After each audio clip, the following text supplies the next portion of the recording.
Hey y'all, how are we doing? This lovely day, Thaikyu, Willow, Lunar. It's lovely to see you guys.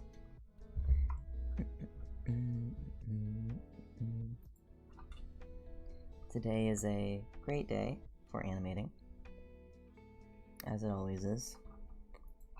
It's like 5 o'clock here, and I just had some food. I have my water with me. And we're gonna get some work done.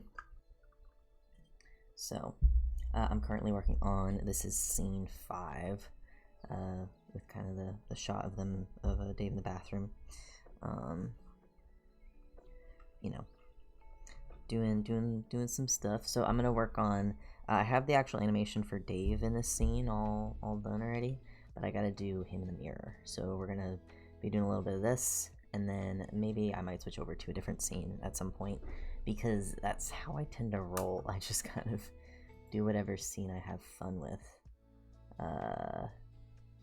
You know. So, but I gotta get my spreadsheet up so I know what I'm working on.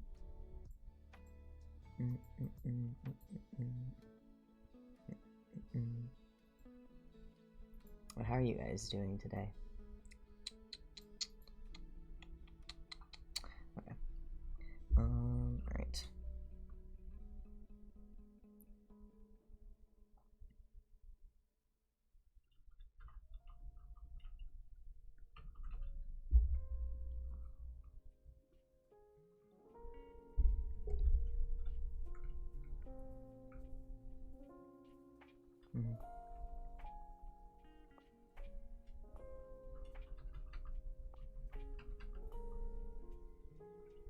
I'm doing okay. I had pink eye with cold symptoms the last few days, so I haven't been feeling great, but feeling better.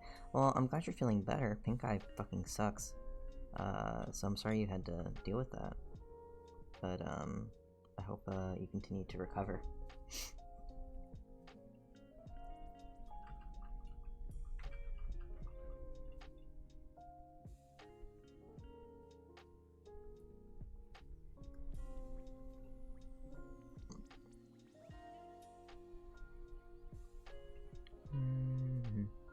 I'm good. Been trying to class spec OCs to no avail. Well, I hope you are able to get a grasp on it better. Murder the Freak, I heard it was Dave time. It is. And thank you for popping into the stream. It is lovely to have you.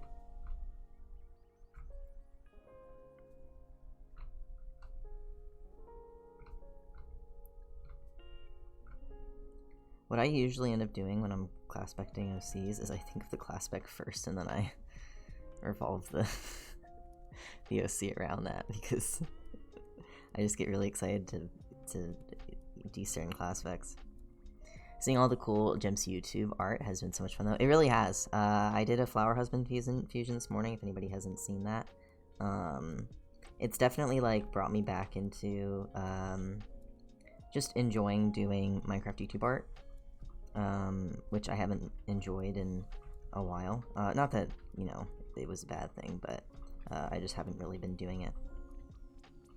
Yeah, I made the mistake of doing it backwards this time. Yeah. So, but the Flower Husbands art was really fun to draw, and I mean, like, 16th Days is just so, Johnny is just so gifted at writing, that I was reading the fic this morning, the second chapter that they posted, and I was like, holy shit, I need to draw Flower Husbands. So I did.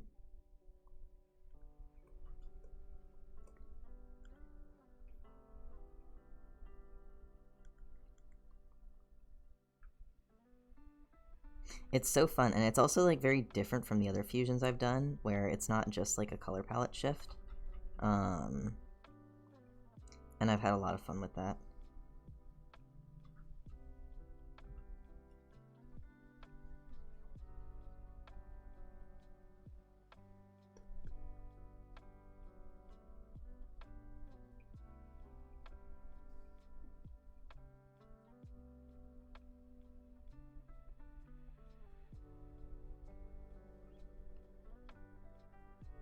Oh, look at the little bounce in the eye there. Oh my goodness. The squash and stretch. I feel like the head should be tilted more this way, based on the... Yeah. Maybe also like bigger. Because he's moving his head forward. And then you're dipping down and then going kind of a halfway and then all the way up. I still don't know if I want to make these eyes like wider, right? Like if it's like, you know, they're really long and big, kind of like this. Obviously not exactly like this, because this looks kind of stupid. But like stretch. Actually, that probably is better to have it like kind of stretch in a little silly way. Than having them be squinted when he's not completed his full height.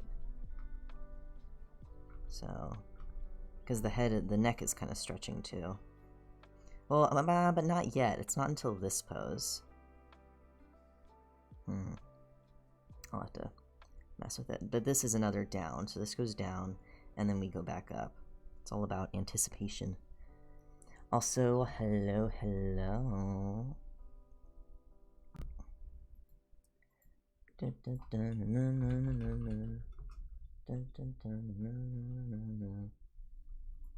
Oh, I gotta check something.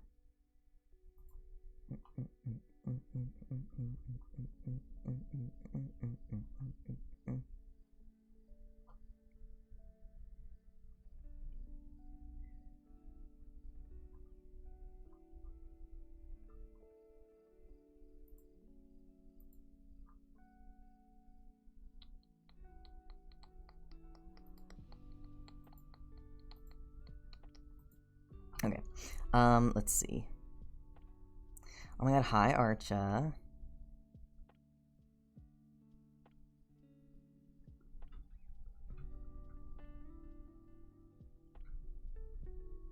I haven't had time to read yet. Aw.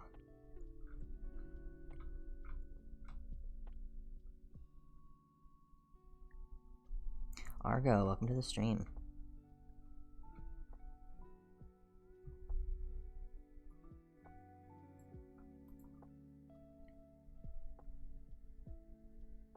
Arctic, did you finish that that DBDC chapter, or did I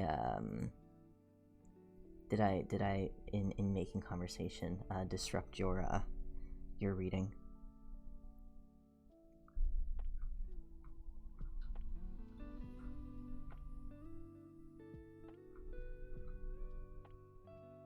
I haven't finished that chapter yet. Okay.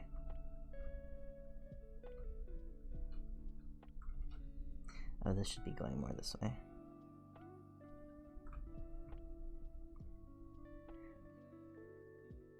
Sorry for being off topic, but The Last of Us show got 24 Emmy nominations, which is so deserved because that show is incredible. That's awesome, because that show was fucking incredible. I love The Last of Us, the TV show, and I really like the games.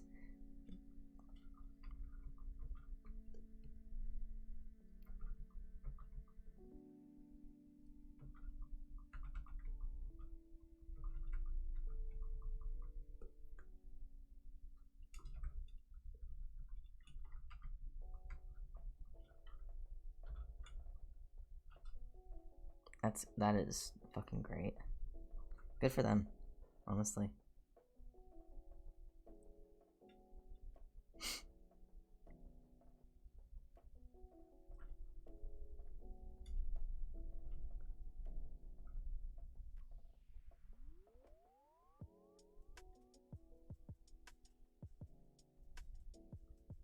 Do I draw or do I write while listening to a stream? I don't know how the fuck you'd be able to write while listening to a stream, but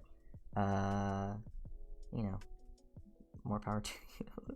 I cannot, if I am not in complete silence, or, well, I have to listen to instrumental, if I can listen to instrumental stuff, but I don't know how I can listen to people talk and write at the same time. That's wild. I guess you could mute me while you're, like, writing or getting really into it, and then be, like, drawing, because then you're still watching the stream. You didn't say you were going to be listening to the stream.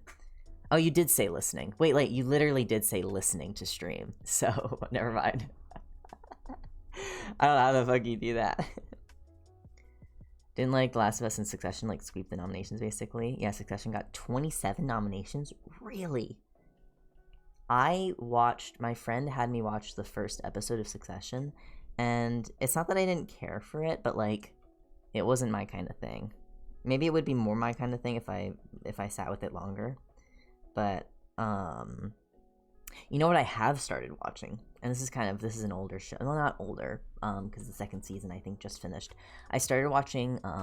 My new tradition is before I go to bed every night now is I watch one episode of Vinland Saga, and I watched episode 2 last night, so I'm still very early on. But I've heard Vinland Saga is really good, and I've heard that season 2 is even better. So I'm kind of excited for it.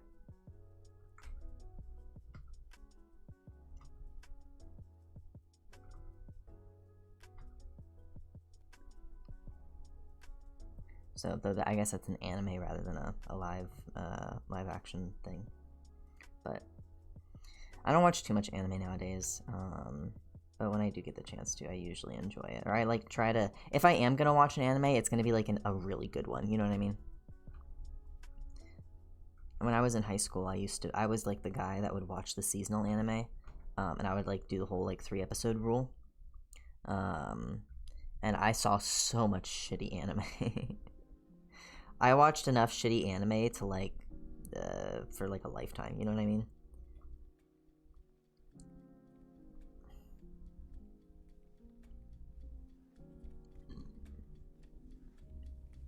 Yeah, the stretched out eyes definitely do a much better job of conveying the vibe here. So then they kind of still out to normal at the top of the peak.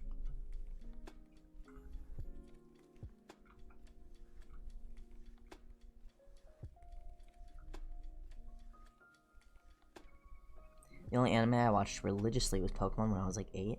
That's so okay. Now here's the thing that I always end up bringing up when people talk about how like Pokemon or Dragon Ball or whatever was like their first anime.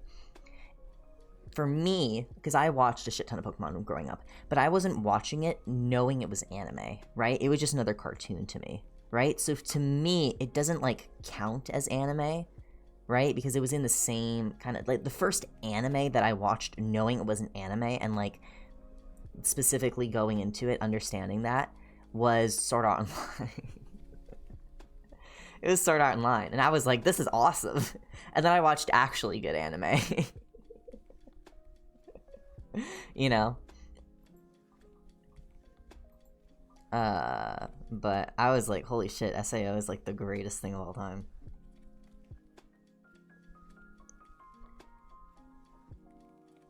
Yeah, it was just a show for me to watch due to being a child, absolutely, yeah. That's definitely how I feel about like stuff like Pokemon and all that.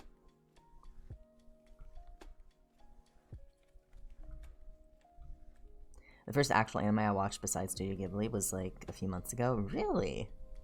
Wow. And was that Trigun? Or have you seen other stuff other than Trigun?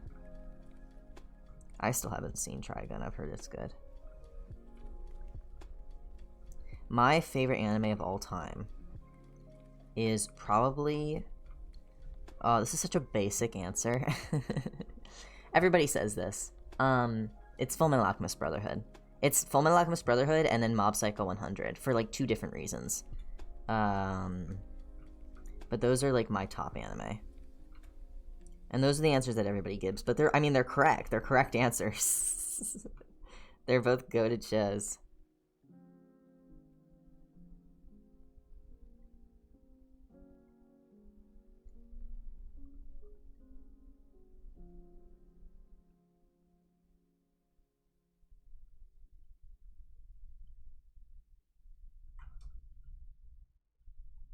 I watched a few episodes of Around High School Host Club, but I didn't watch it as it was coming out. And so what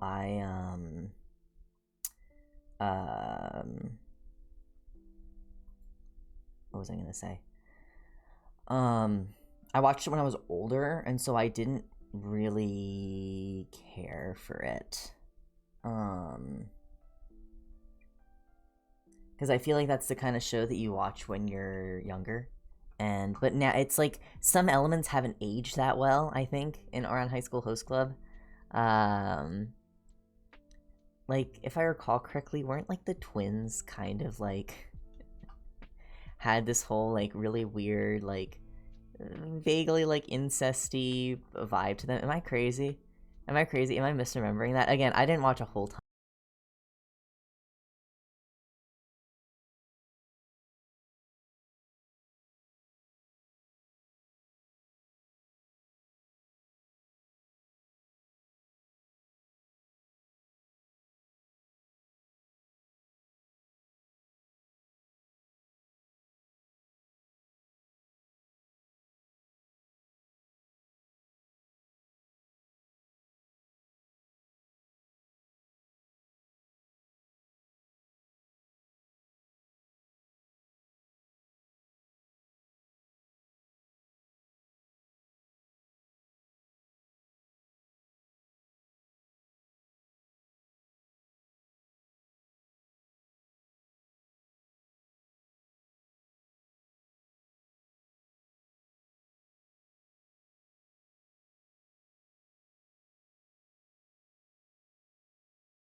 The elbow just gets longer, so I need to. The thing you want to try is keeping the proportions, so it's like okay, yeah, that's a little bit better. The seam still should be like here. Yeah, it's more like the elbow is like extending, but it's not like extending a ton. So then this should be more like this. It's getting there.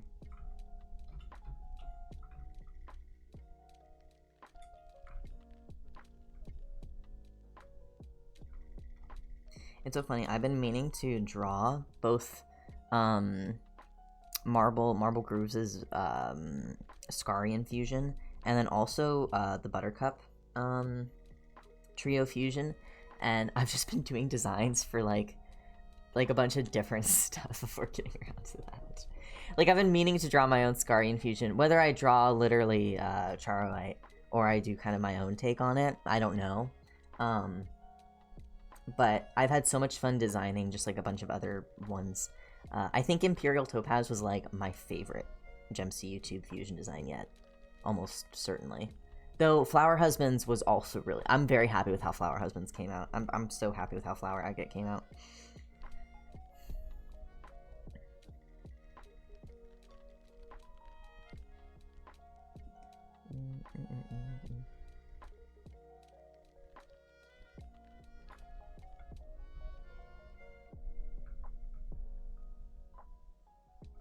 Not really into the whole MCU scene much anymore, but they're so silly. I mean, to be fair, same. I haven't started watching Hermitcraft again. Like, I am only back into it specifically for the MCU. I still have not touched a green video. So it's just the brain rot.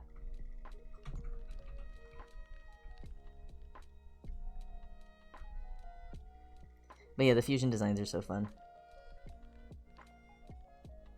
Jim's YouTube is like the most I've been into recently, and I haven't watched any of the recent videos. Yeah, I haven't watched Hermitcraft video in like half a year, I think. Maybe longer at this point, but it's been since Homestuck I was like just taken over. You know, but hey, you know, sometimes the brain rot does things to you. It does make you do wild things, it really does.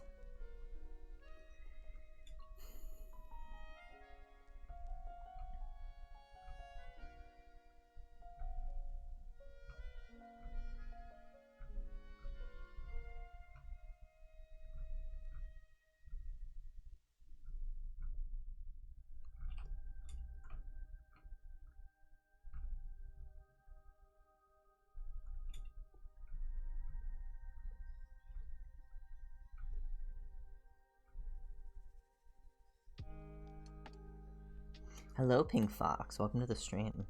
Lovely to have you.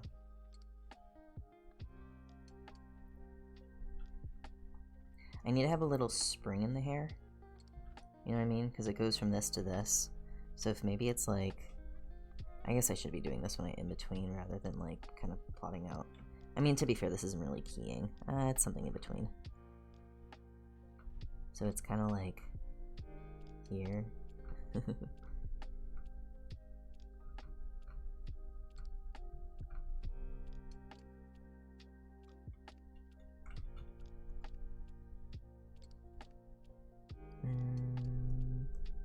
Moving this in.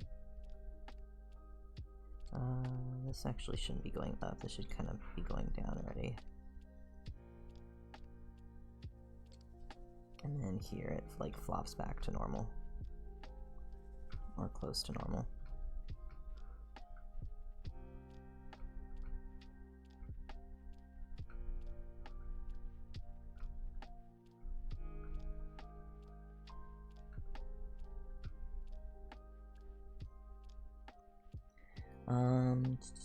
Have y'all seen the things going on with the AO3 down detector comments? They're like building a fandom in there? What?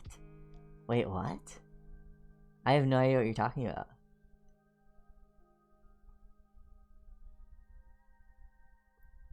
Wait, when AO3 was down? Wait. AO3 down detector. Oh, I know the website you're talking about. Okay. Were they like doing stuff in there?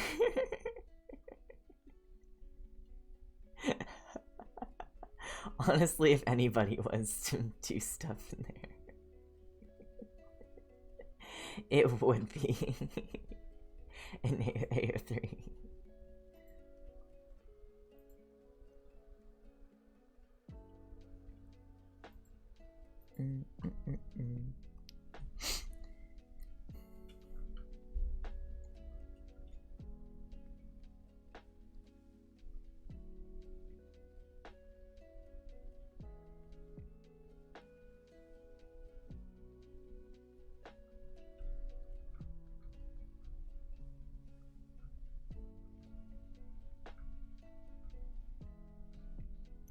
Something else I've been watching recently, I've tweeted about it a few times, but I'm finally watching Critical Role Campaign 3, because I've seen Campaign 2 multiple times. I've seen Campaign 1 fully through once, and then a few times I've like rewatched certain portions.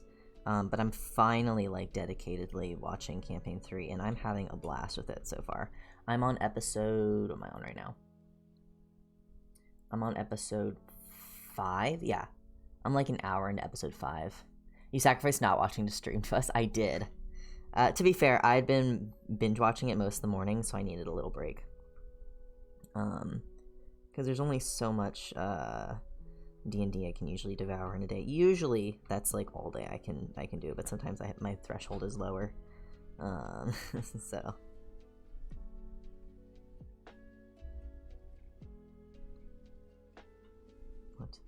is there a keyframe?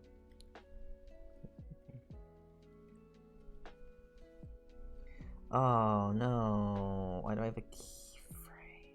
Fuck. That's okay, I can just move that and I can put that on a peg instead of here, because that's so annoying. Peg.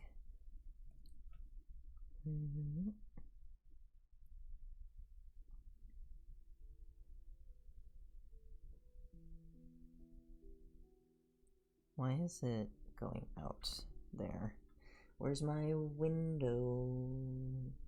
Where's my window cutter? Mirror.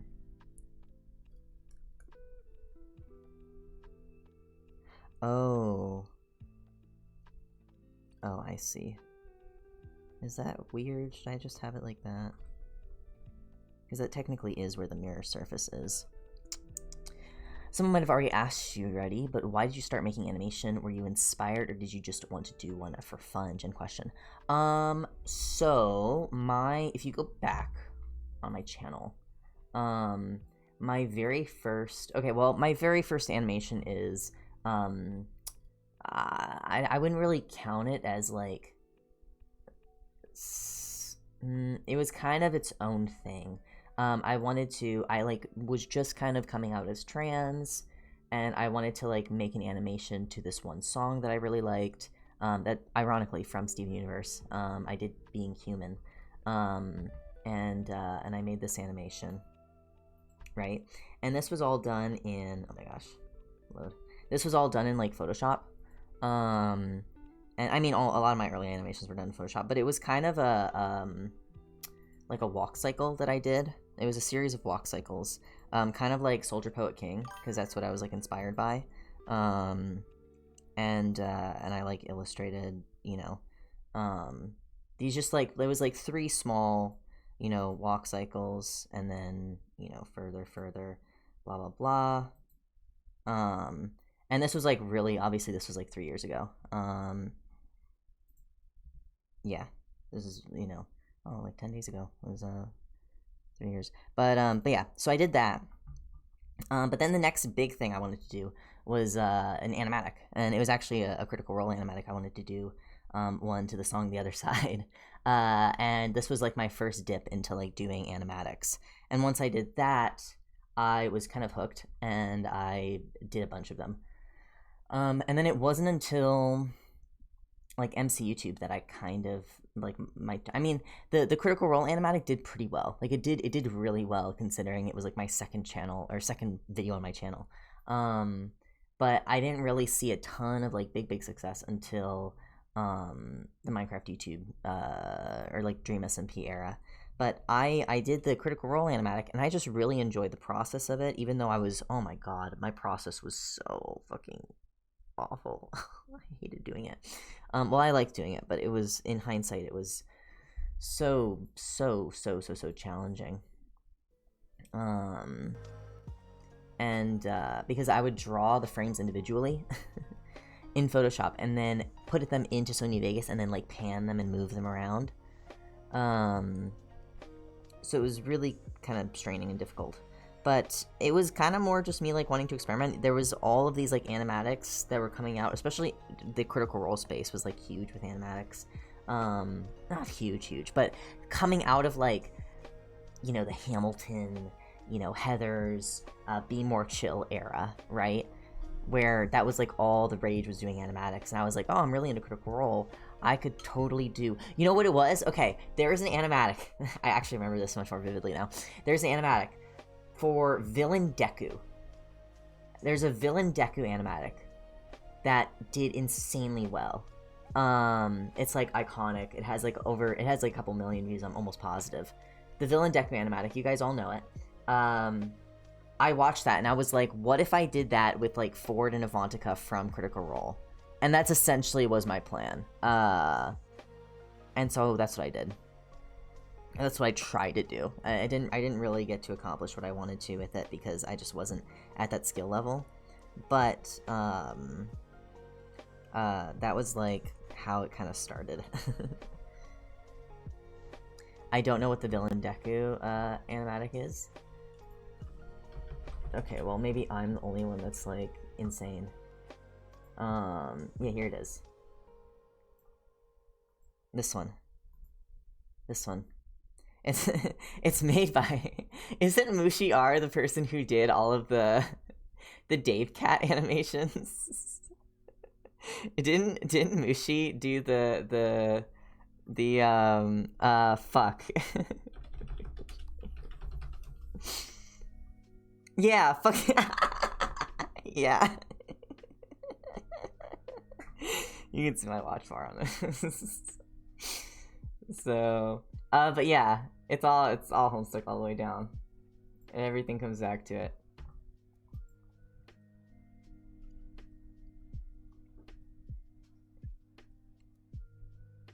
Everything is Homestuck one way or another. I never saw the Critical Role one. I only found your stuff after the Hermitcraft Season 8 animation. Yeah, that's fair. Most of my, I mean, I had some old videos that did really well. The Dream SMP Villains animation was one of my biggest. Oh my god, some people here are from my from my Homestuck phase and don't know about my Hermitcraft stuff.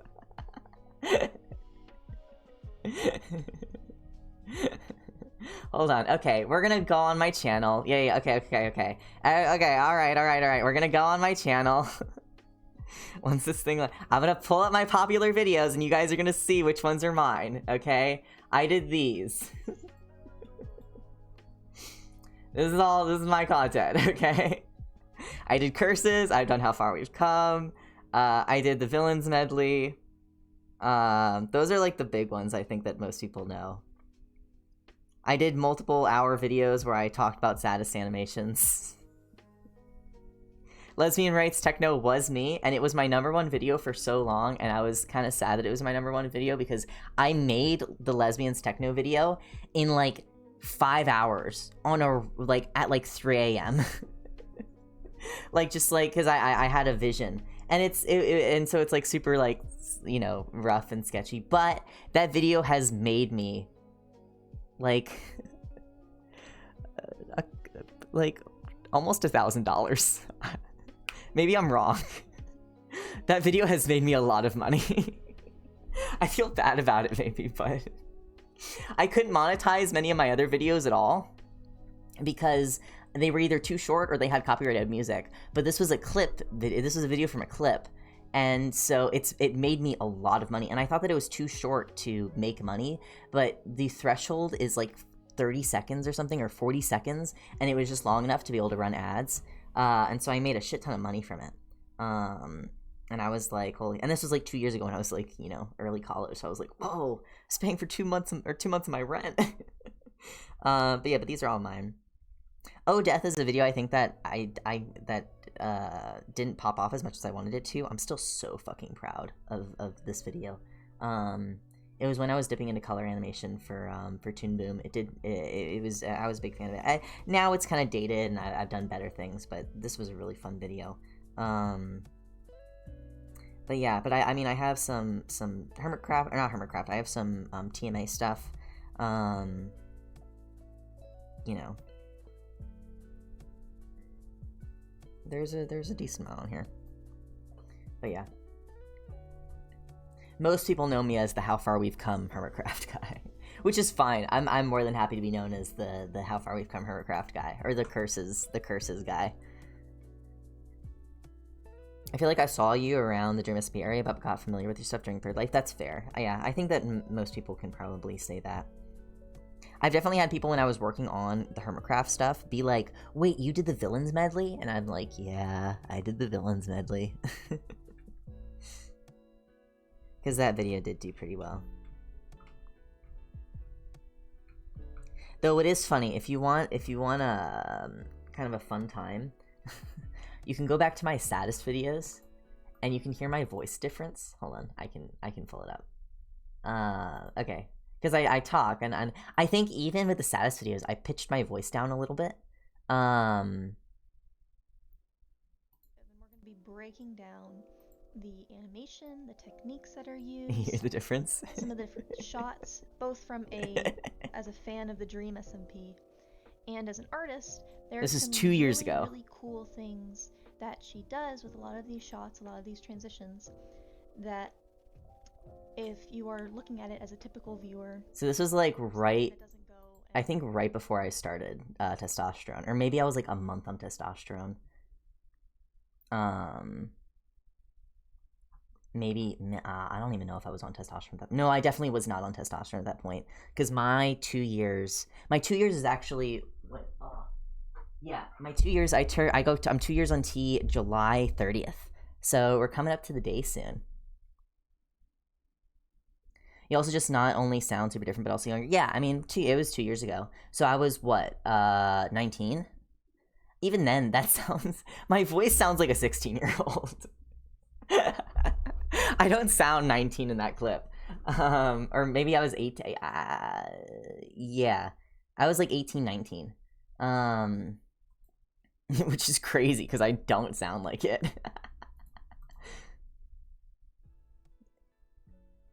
It does. You do not sound over 19. Yeah. Yeah. I sound like little baby. So I think that's the one thing testosterone has given me that I am so fucking grateful for is giving me because that was one of my big drivers of dysphoria. And I think I would like to do vocal training. Like I'd like to still do voice training because I think I want my voice to still sound lower.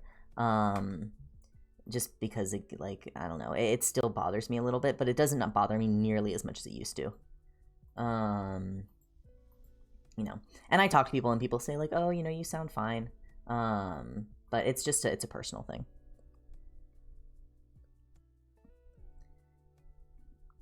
But it is funny looking over some of my earlier videos or streams or whatever and being like, wow, I do sound different.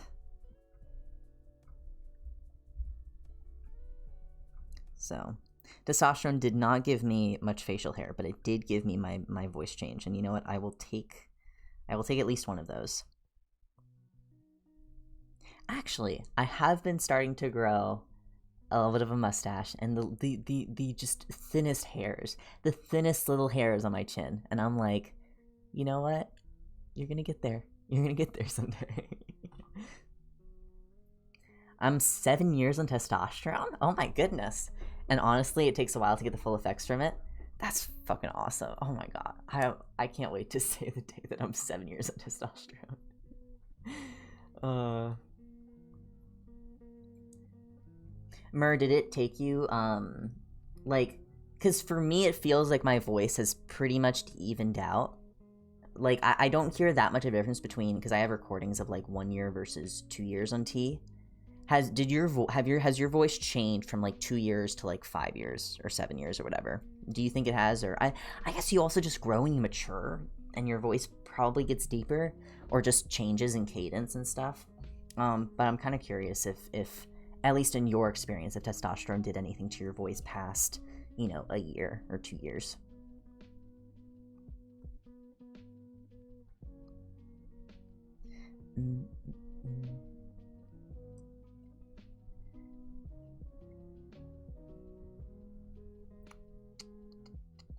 Okay, next.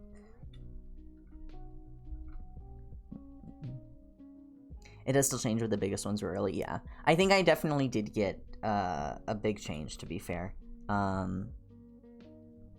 was also 16, though, when I started. That, I think, definitely makes a difference. Probably not a huge difference, but I didn't start testosterone until... I guess I started testosterone when I was 18. So, like, 2 years of a difference is not that big, but 16 to 18, I think, also is, like, a pretty big gap maturity-wise, and even, like, some element of, like, body development. Now, like, 14 to 16, or, 12 to 14 or whatever, like, the younger you go, the year difference, or the years, I think, are a bigger jump. But I think it also, like, again, it kind of depends on the people, or, like, it depends on everybody's individual situation. Because so much of testosterone is also, from what I've come to learn, is very genetics based. I've definitely, like, a lot of my the stuff that I got from testosterone is reminiscent of like how my brother looks, right? How you know, my dad looks, whatever. Some of the stuff that they have, or you know, because like my brother has like the same mustache, like, but just like more developed than like what I'm getting. And my family has, or at least my brother has, a lot of like body hair, and I have a lot of body hair in general before starting tea, and then now especially, and tea has only kind of, you know, enhanced that. So it is very genetics based too.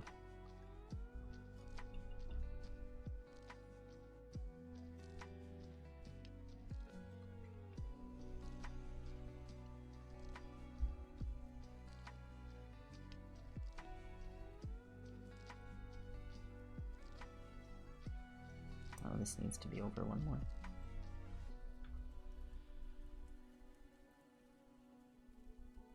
Yes, look at that. James really mellowed out after 2 to 3 years, but I did start growing a beard sooner than my brother did, and I'll be smug about that forever because he's 7 years older than me. Fuck yeah. If I start tea, can I still be a twink? Google has more ads now than answers. I started tea so I could be a twink.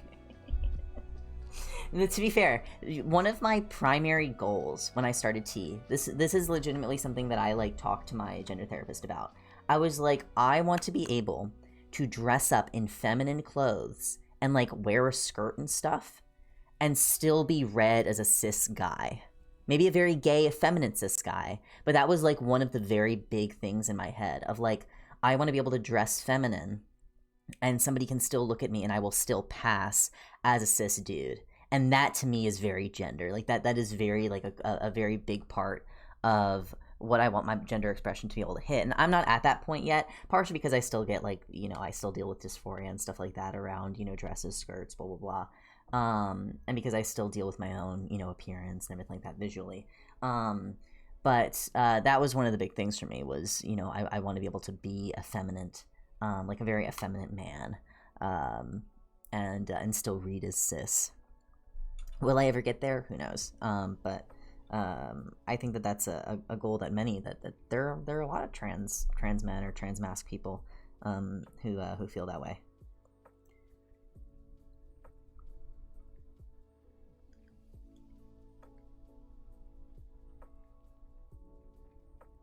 I definitely went further in a bear direction than I ever expected, but I'm definitely not displeased with it. Fuck yeah.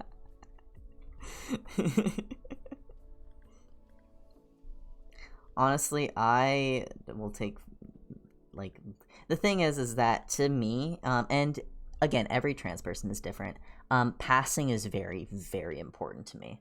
And you don't have to pass to be trans, right? You know, and everybody's experience is different.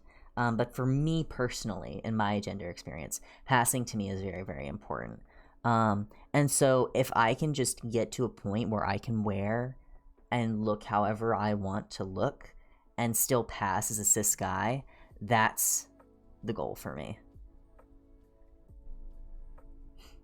The Satcham thing when you almost pass but your hips give it away. I have huge hips. I have fucking huge hips. I have pretty small tits. Everything went into my hips and my ass. But I still pass. So I think depending on how you like a lot of it relies on like what you're wearing, right? And a lot of people I feel like they look more at the face than they do the body. And also some guys have fucking big asses. Some guys have big fat asses, and honestly, it's a quality that many people love in a man. So I would say a lot of it relies on how you present yourself, right? And also body distribution, like fat redistribution, does happen on T. I mean, obviously it won't make your hips, you know, baby tiny, but it does happen after a long enough time. Or it is at least one of the effects of testosterone.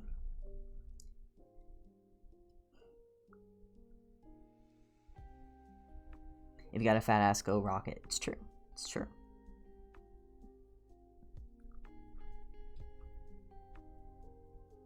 Passing was a little weird for me. It was super easy as a teen because I was a child, and they just assumed I was like 13 instead of 16. And then it got worse when I was an adult, and then definitely better again after facial or with facial hair. Yeah, yeah. I think it's the joke is that like trans mask or trans men always look like they're 16-year-olds until they start growing facial hair or until they hit a certain point, and then it's like, okay, then they start looking like, if they want to present that way. But when you're younger, you can definitely use that to your advantage. But when you're older, it's like, wow, I feel maybe a little bit out of place.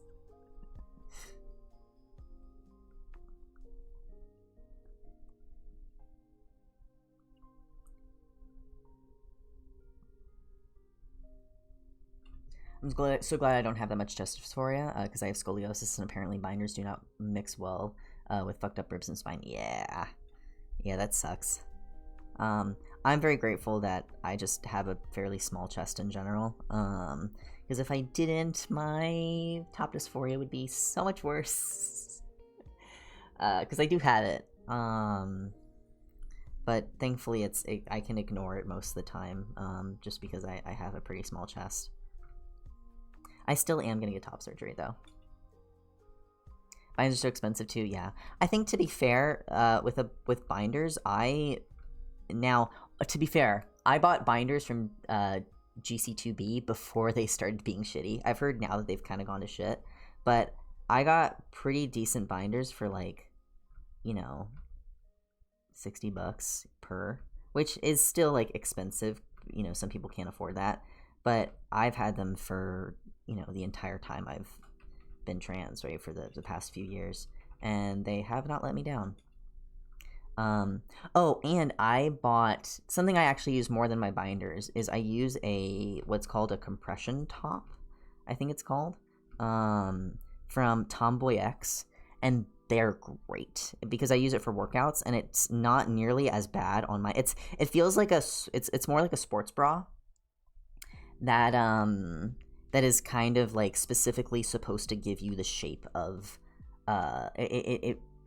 it binds ish, or it binds more than what a sports bra does. Like, it's made to bind. Aren't those at Target? They might be. I wouldn't be surprised. But I really like Tomboy X, and I probably should get more than one because I use it every time I work out, and I try to work out at least every day or every other day, so it's always fucking smelly. But yeah, but if you can't commit to getting a full binder, or like, you need something that's less heavy duty, Tomboy X is a great company, I think. My like goal in life is to be able to pass as a guy whenever I want to, but then also be able to go back to being a girl when I want. But I'm like, no clue how to do that. La la la. Going to ignore my gender on offline spaces until I'm older. By gender who?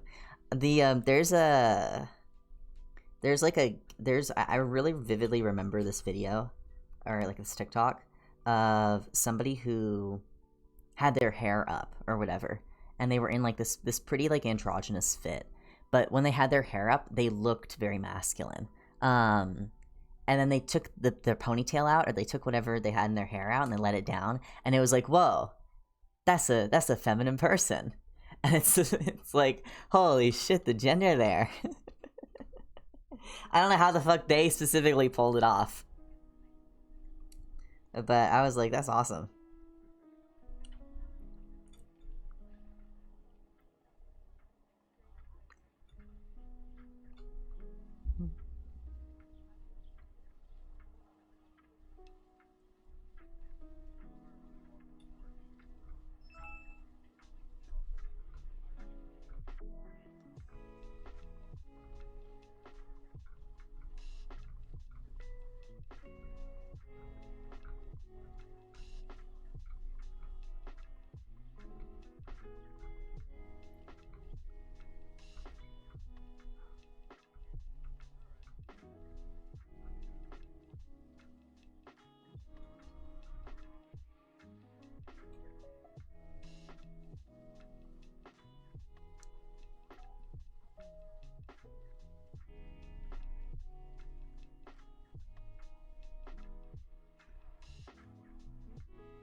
I like slept in my binder. It was super dumb. Ooh. Yeah, that's rough. The first binder I bought was a size too small, and I didn't realize it until my chest started hurting after I wore it for like 4 hours straight. And I was like, I don't know, because I didn't know how it was supposed to feel. And so I was like, oh, I guess it's just kind of supposed to hurt a little bit. And I like had trouble breathing. But I was out and doing stuff. Like I was walking around, and I was, it compressed my chest super well. And then I got home and I like took it off, and it was like, oh, like trying to take it off, and I felt like I was dying. And I was like, oh, this is definitely a size too small. Because then I looked it up later, and I like looked on Google, like, hey, is a binder supposed to hurt like after you wear it for 4 hours? And they were like, no, no, no. Just, yeah, this is probably supposed to suck like this. Literally. I was like, being trans is a shitty experience for me in every other way. This is probably also supposed to suck.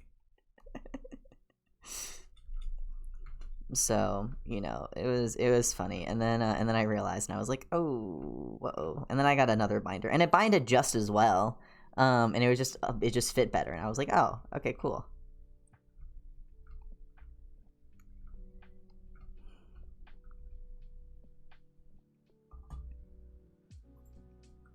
Why I just slap on 2 sports bras, also because parents stuff. I've heard 2 sports bras, you have to still be careful.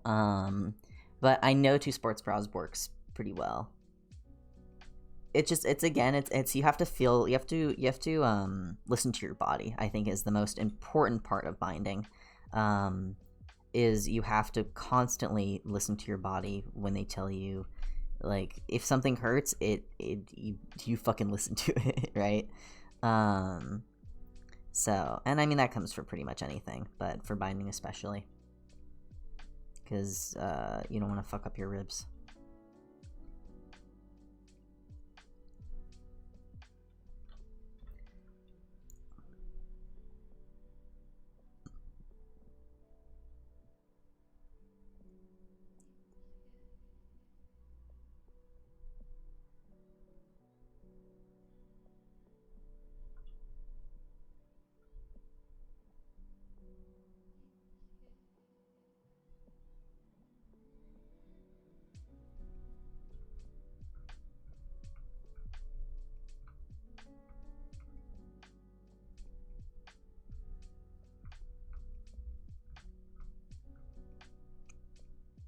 If something hurts, listen to it is generally a good lesson for most aspects in life. True.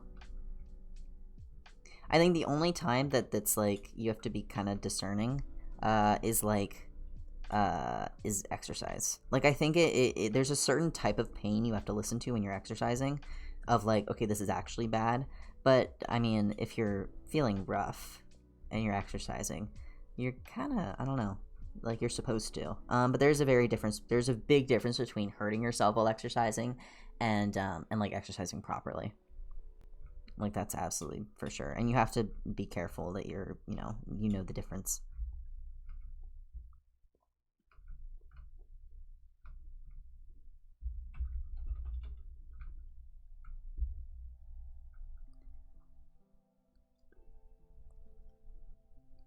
You guys see how I've been avoiding drawing the hand every single time?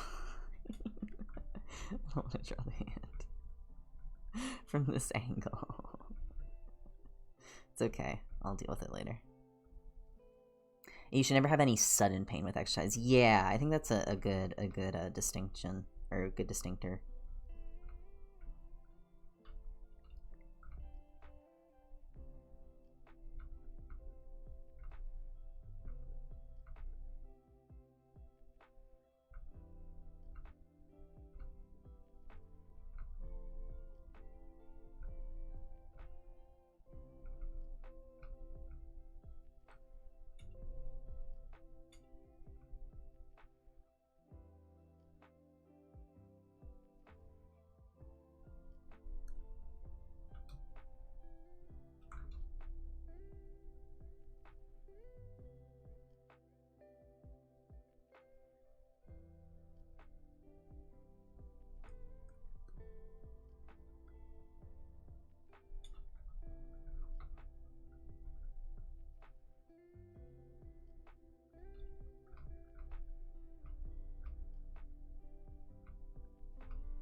I'm worried about how consistent this will look when it's filled in, but not much I can do until I actually finish outlining everything.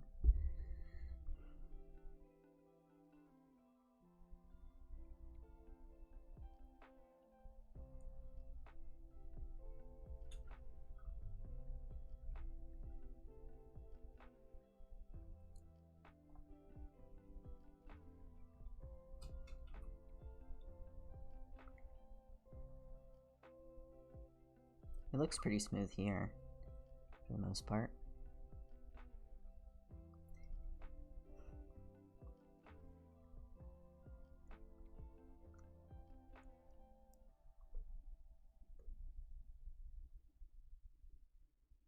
Okay, now we need to key this part.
I want it to look like he's leaning over.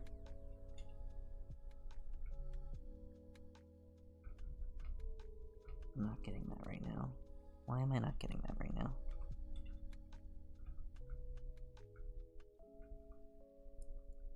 It's the angle of the chest.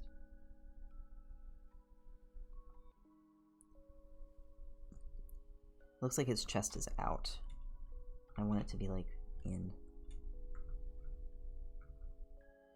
Because he's like hunched forward.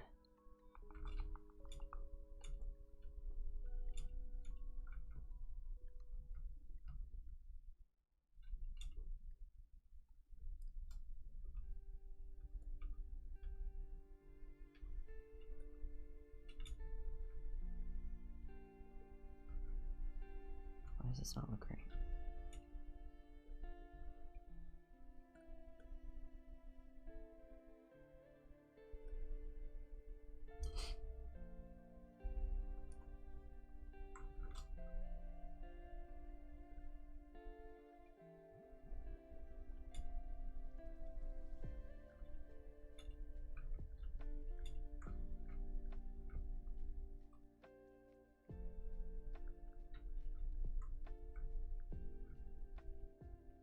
It's a little bit better.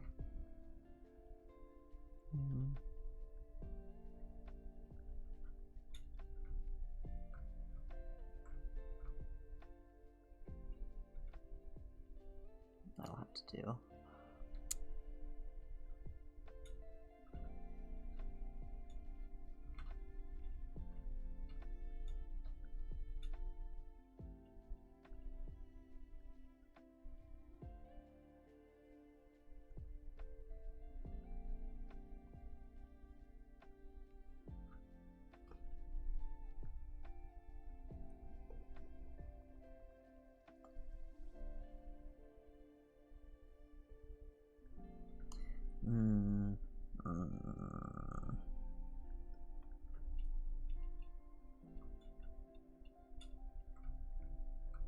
Maybe it'll look better when I fill it in. I'm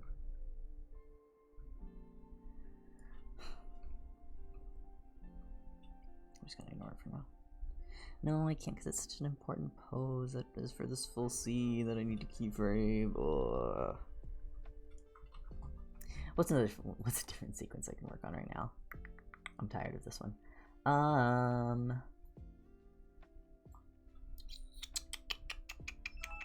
That's what I love doing. I love ignoring my problems. Headshot, walk upstairs. Which one do I need clean animation for?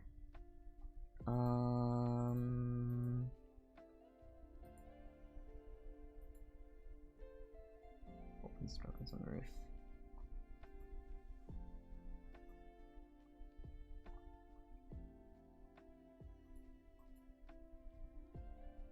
We could do...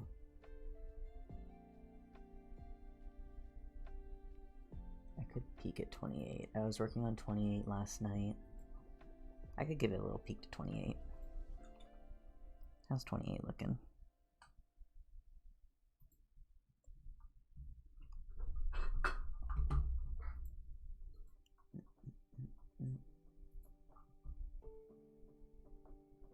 Whoa! Oh, holy shit. Someone tagged me in a... They did a Grian and Joel fusion. Look at this. Let me pull it up. Look at this. Look at this. Goddamn. Whoa. I love this. I love all the deals. This looks awesome.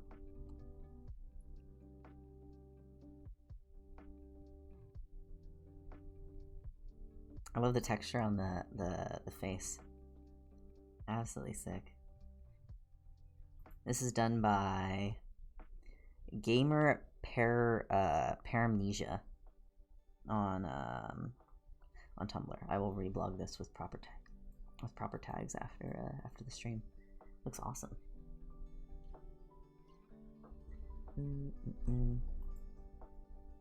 Okay, so here is scene 28 that I was kind of messing around with.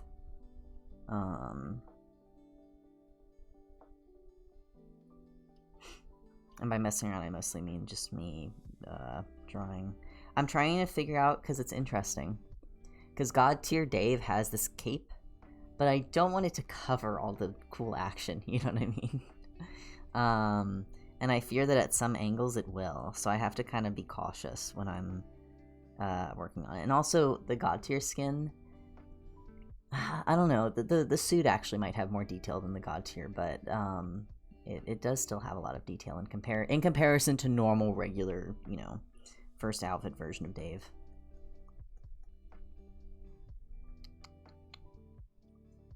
Yeah, fight scene. This is the biggie. So I'm just gonna have fun, you know, we're gonna work on some of these keyframes, I think.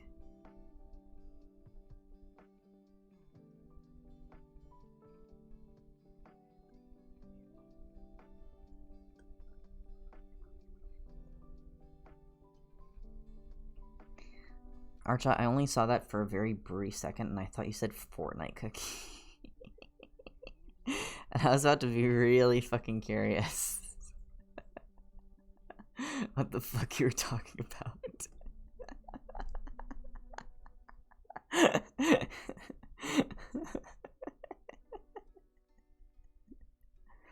Seek guidance where you can this week. Okay, well, based on the conversation, I think you should play Fortnite.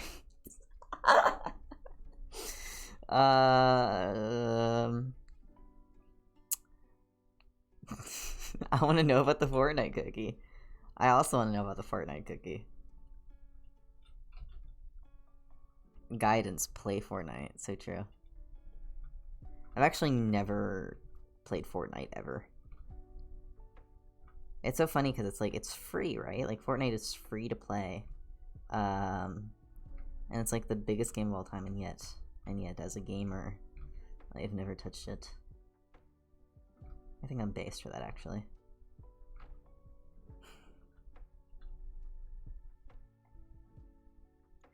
I haven't played Fortnite since Season 1, years ago. Oh, dang. I don't know why I didn't just copy from this image. That is obviously gonna be the same size.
this arm needs to be longer.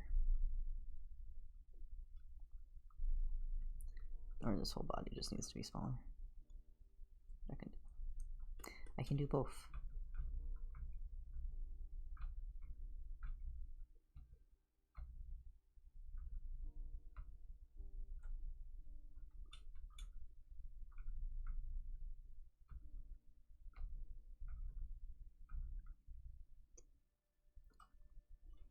When I reblog art on Tumblr, I never have normal reactions. Did you guys see that ProZD tweet? Where... Hold on.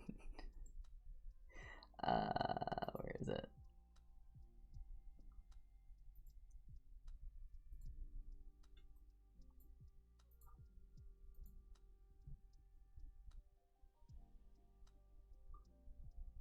So this was the original.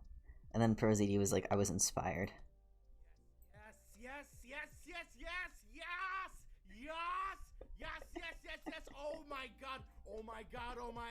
Oh my god, bro. Oh! You have no idea how much I...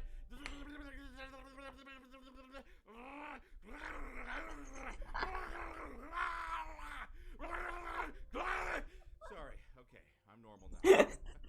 Anyways, reblog. Awesome art. Fave. I'm crazy!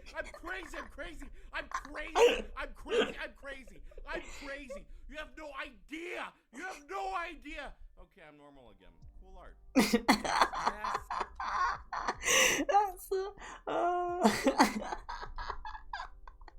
also, hi, Cherry. I love ProZD, man. That's also like, oh my god. I love reblogging like that. I love the few times that I do. I feel that every morning when I open Tumblr. Those types of reblogs on my stuff are like the ultimate motivator to do anything. I could be like so sad and then I get one of those and I'm like, I am the greatest artist that has ever lived. Like, I am the fucking peak genius of the universe right now. Like...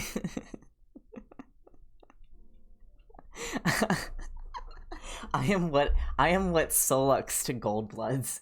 I am that to the art world. Like, I am the pinnacle. It's how I feel sometimes.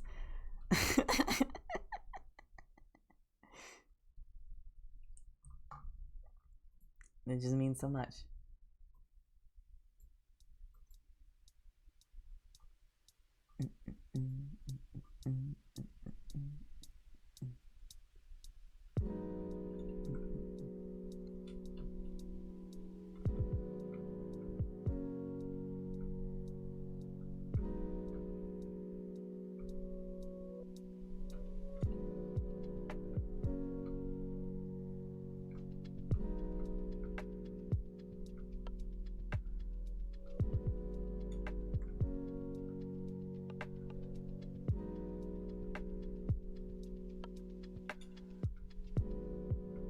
Okay, this leg also doesn't feel long enough. Am I crazy? Comparing like this to this to this? That's not long enough.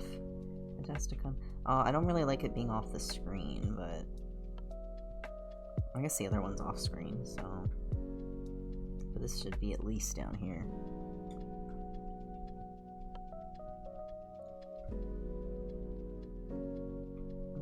And then this shoe is like... here.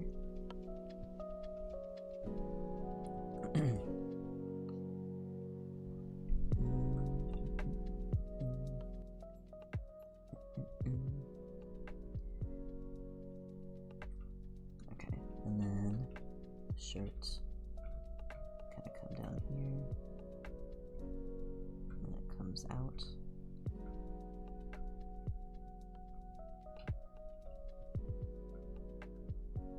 No worries, Archa. Okay, I finished chapter 54-55, time la la la, peace and love, and 69 chapters of fluff. That is Dave's Broken Diamond Club.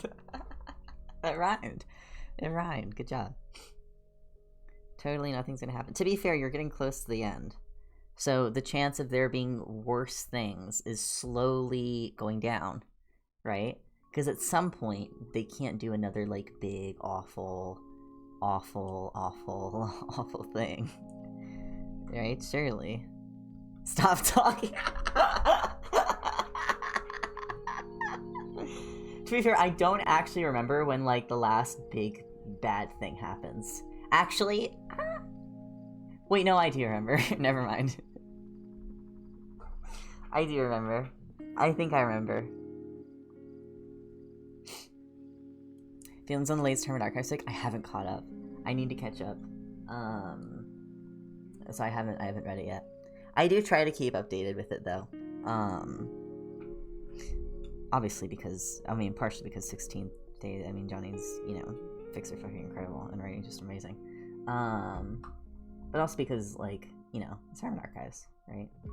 I want to keep updated with it. Oops.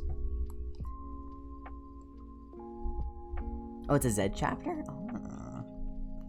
I might definitely have to poke a look.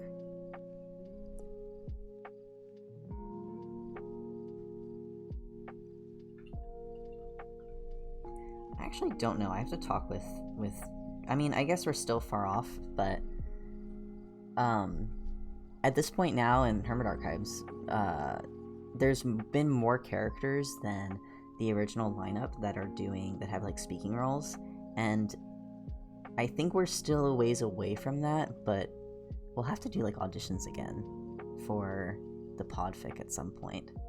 I don't know when that'll happen.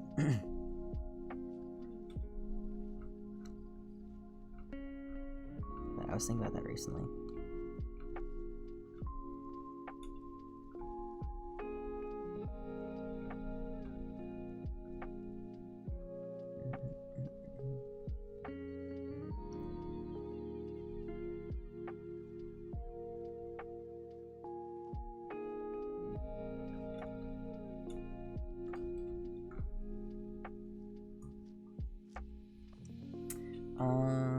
Hermit Archives. The last chapter I read.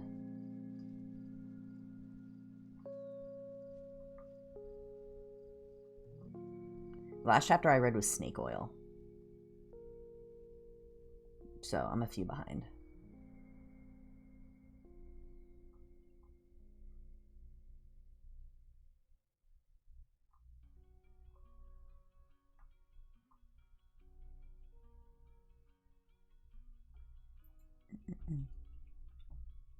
Snake Oil was so good though. I love me a good Scar chapter. Okay.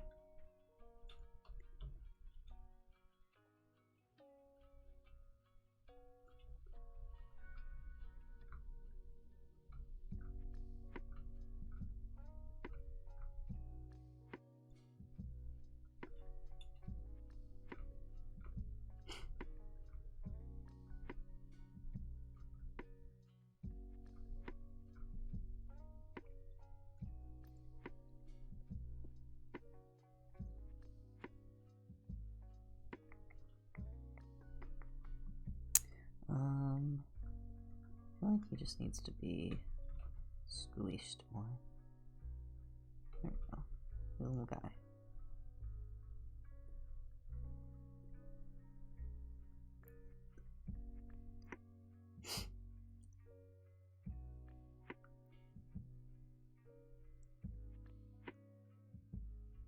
Yeah, Jerry. Yeah, and you're based for that, you know?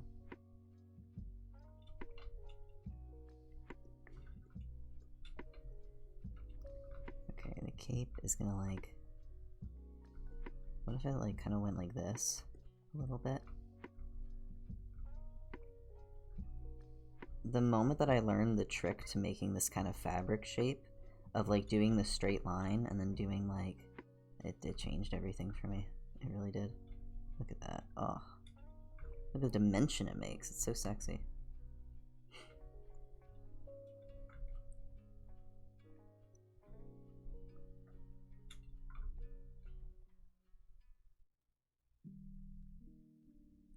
Just got slapped in the face with an unexpected ship. Is it? Yeah, you got to. You got there. Somebody's only on chapter 34, so I can't say it out loud. I was waiting for when, because that was the other ship that I was thinking of like, DBDC throws the most crazy shit in your face, and you're like, wait a minute, actually, I like this. Because that is a rare pair. That is a crack ship, I think. I think that would be the definition of a crack ship.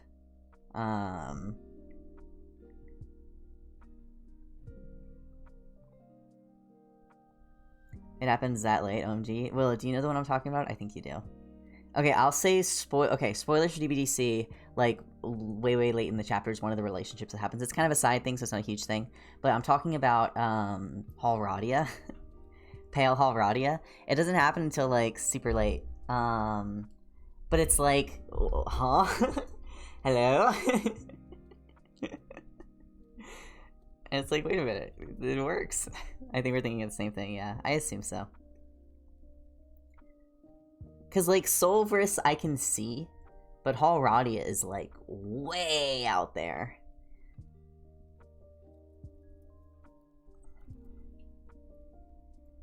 Oh no, I was thinking of the other one, but yeah, that one too. Okay, you might have been thinking of Soulverse.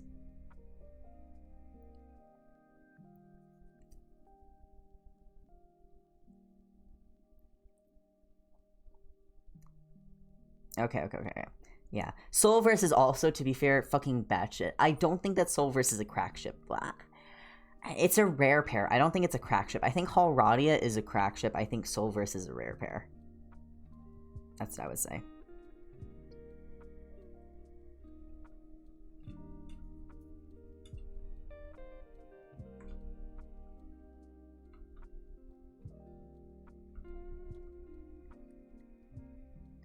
For real, I'm so curious what they'll do in EMC.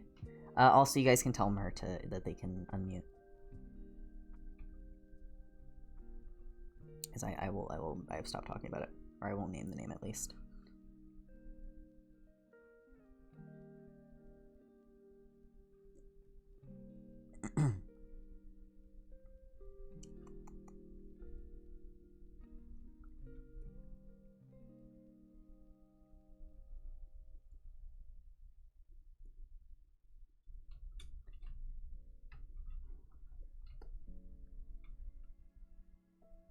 I haven't heard the phrase rare pair in years, believe it or not.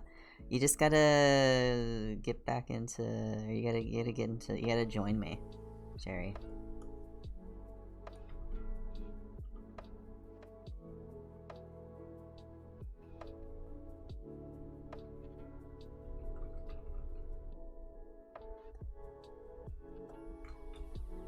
I'm rereading Homestuck next month. In a few months, as a gift to myself, because it will have been a year since I first read Homestuck, when I reread it, and it's gonna be a wild time, and I don't know how much I'll actually like, so we'll see.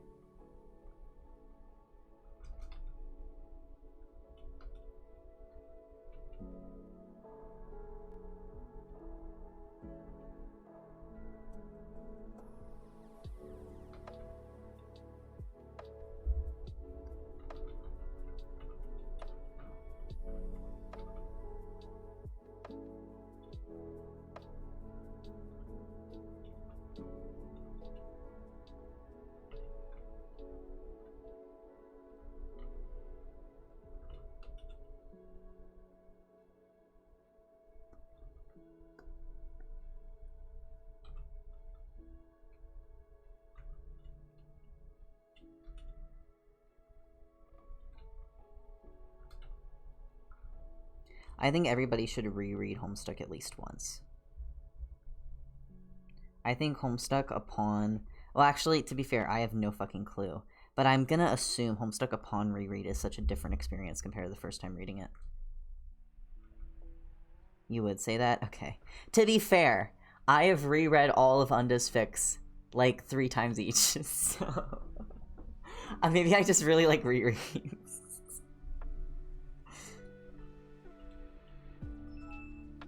I think Homestuck's plot is so complicated and batshit that you kind of need to reread it to be able to, like, consume it properly and understand it on a literary level. Like, you need to reread it at least once.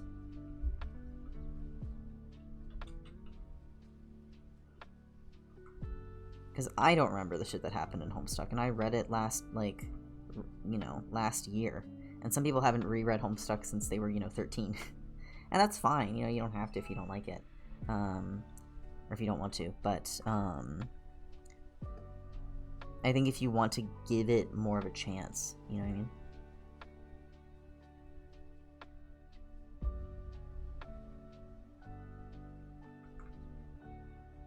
Yeah, that's the thing. Homestuck is so needlessly complex sometimes. Sometimes, like, for good reason complex, and sometimes it's done well. But I think if, like, you know, I'm excited to reread Homestuck with the wiki open, right? Like, that's what I'm kind of excited for, where I can actually, you know, not worry about spoilers and, like, dig into it and have a fun time with it. And try to actually understand what the fuck is going on. Because even recently, I rewatched Cascade. Like, I'll rewatch the flashes, and I still don't know what, like, 50% of what's happening. And maybe I have, like, you know, my media literacy is on the floor, which is also probably true. But I think that some of Homestuck is just very needlessly complex.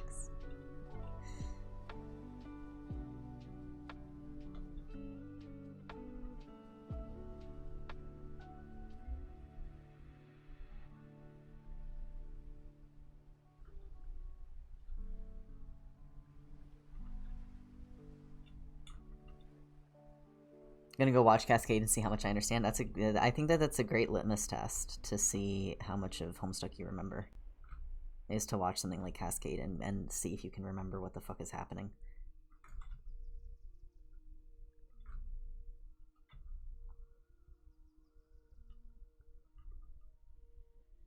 There was a Tumblr post.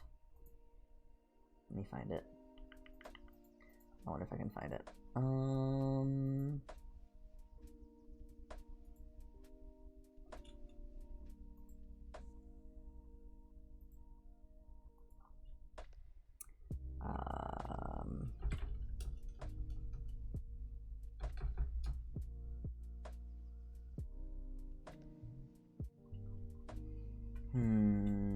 How do I find it?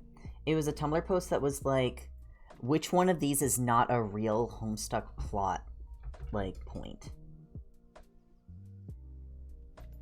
Wait, I think I found it. Yep, okay, I think I found it. Let me find the full post. Yeah, that one. I'm finding it again. Yeah, this one. Which one of these, for people who have not read Homestuck. Okay, if you are here and you have not read Homestuck, I'm going to go over these. Which of these is not a plot point in Homestuck? Number one of the villains beats up the narrative with a crowbar. A character gets trapped in a horse calendar and is never seen again. Most of the original conflict is due to a workplace dress code drama. Betty Crocker personally leaks an insane clown posse song a year before release. Omen chainsaws her way through a door by using a tube of lipstick. A major character is killed by shaving cream. The same piece of movie memorabilia gets passed across 4 universes and 15 people. They needed to use a dead man's wallet to save planet Earth. Guy Fieri causes 5 billion deaths. An unstoppable space furry is thwarted by seeing her grandpa in a Speedo.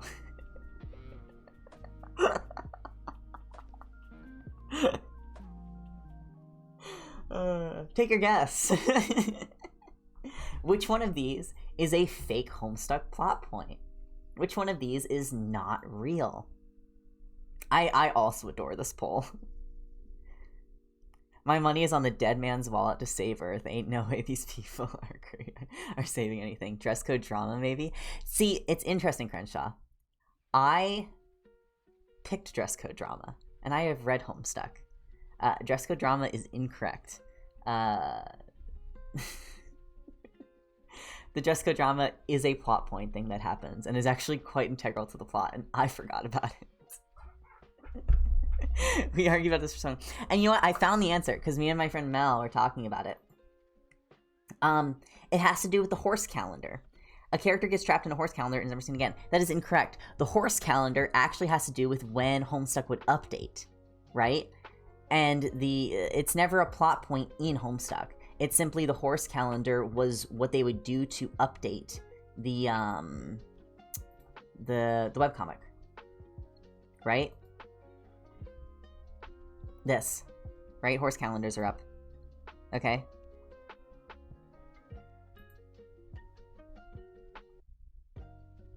Did we argue about this? I swear to God, he does not get it. It is about the horse. No, really? Oh my God, you're finding the page. Oh my God, I argued about this with a friend, and we were so sure it was about the horse calendar.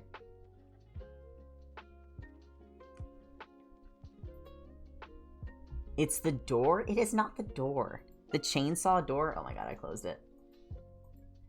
I guess Kanaya doesn't technically, but it feels so weird because Kanaya, like, are you really gonna? Is it really a gotcha? I feel like it's too weird to be a gotcha, you know?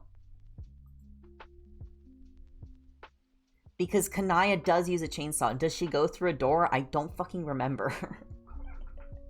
If it is one, it's such a technicality. Yeah, and I feel like that's a cop-out. It's the door? I hate that it's the door. I hate that it's the door. But yeah, but all of these other things happen. The dead man's wallet, that was John's dad's wallet, correct? What was in the wallet?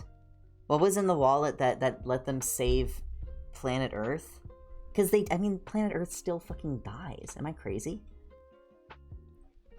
What was in the wallet that let them quote unquote save it? Page. You found the page? No, I think they put the Earth in the wallet. Oh wait, I think you're right. They did put the wallet. They did put the Earth in the wallet, didn't they? Isn't that what they used for Earthsea? Am I crazy?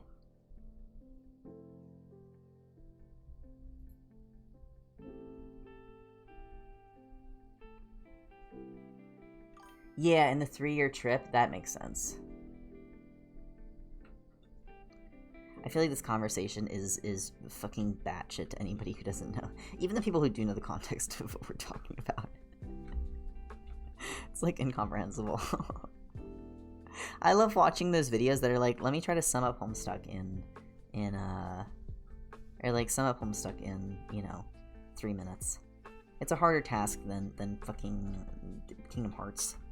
You can't.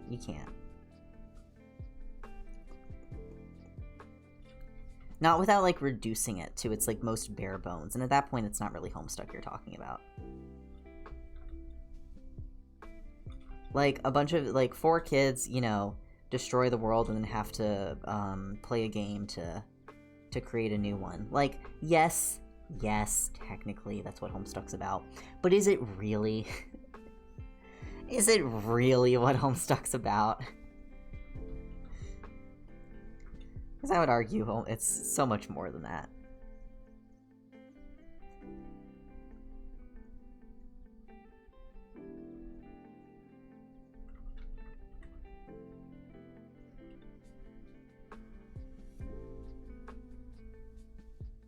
It could also be Horse Calendar on technicality, because to be fair, a Boxcar is never seen again chronologically, but he appears in the comic, which is before the Horse Calendar thing happened in the timeline. Sigh. Insane people shit.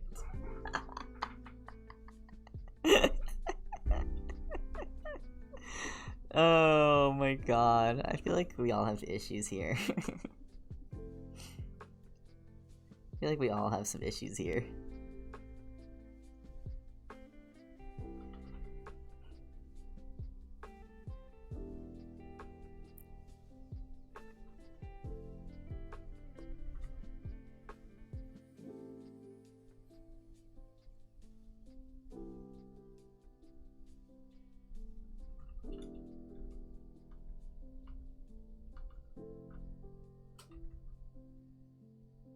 Speak for yourself, delusional.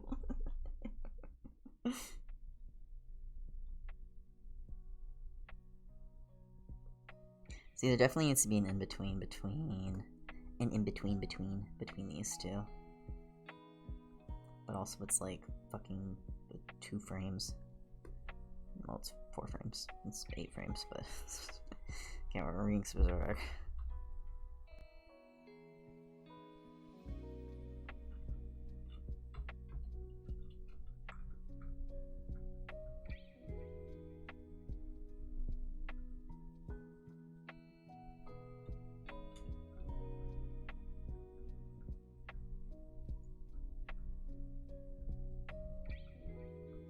You know what I really want to do? I've been thinking about this for such a long time now. Oh, thank you, Pink Fox, with Hydrate. Oh my goodness, I've been needing one. Thank you. I really... Because I'm back into D&D a lot. I don't have enough friends that I could do this. I don't think that would be, like, interested in this. Especially not in person, which is what I would want to do it as. I would love to run a D&D campaign based in Alternia. Like, I wouldn't do Spurb, because Spurb I feel like is too complex to, like, translate to D&D. Like, you'd have to do its own system. But just a Dungeons & Dragons campaign that takes place on Alternia. I feel like would be so fun. I just want to do it. Everybody gets to play trolls. They all get to do, like, you know, everybody gets to play their little troll, their fan trolls. And you could have, you know, each blood color, you could have different, like, the trolls would all be the same race, or the same species, but then you would have each blood color would have, like, slightly different, racial abilities. Play Table Stuck, it exists, the whole system. Is it D&D based, or is it just an tabletop RPG? That's, like, its own thing. Because, honestly, I would like to play D&D. Like, I really like D&D. But I could also see, you know, somebody just playing, like, its own version. Hi, Archa. Welcome back, I guess. I'll have to look into it more. But I have the D&D itch, and I would love to play, Alternia-based D&D. Look at DMs, Chris. I'm looking.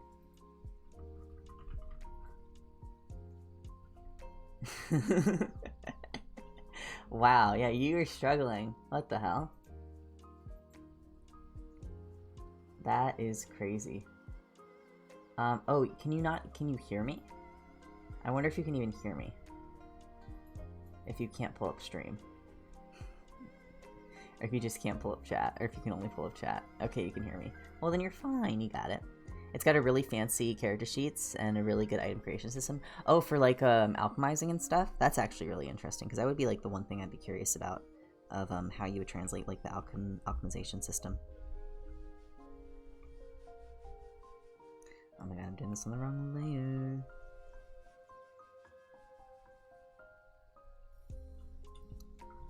Hi, Cowl.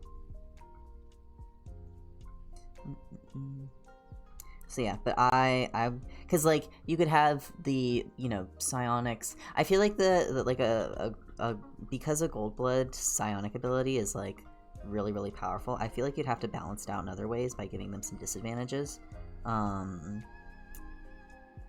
But you could have, you know, some element of, like, you know, advantage against, like a blue blood could have, like, advantage against, you know, things to make you charmed, kind of like what elves have. I think it's elves that have that. But then also, like, their own, you know, kind of types of psionics and stuff like that. I just think you could do some really interesting things with it.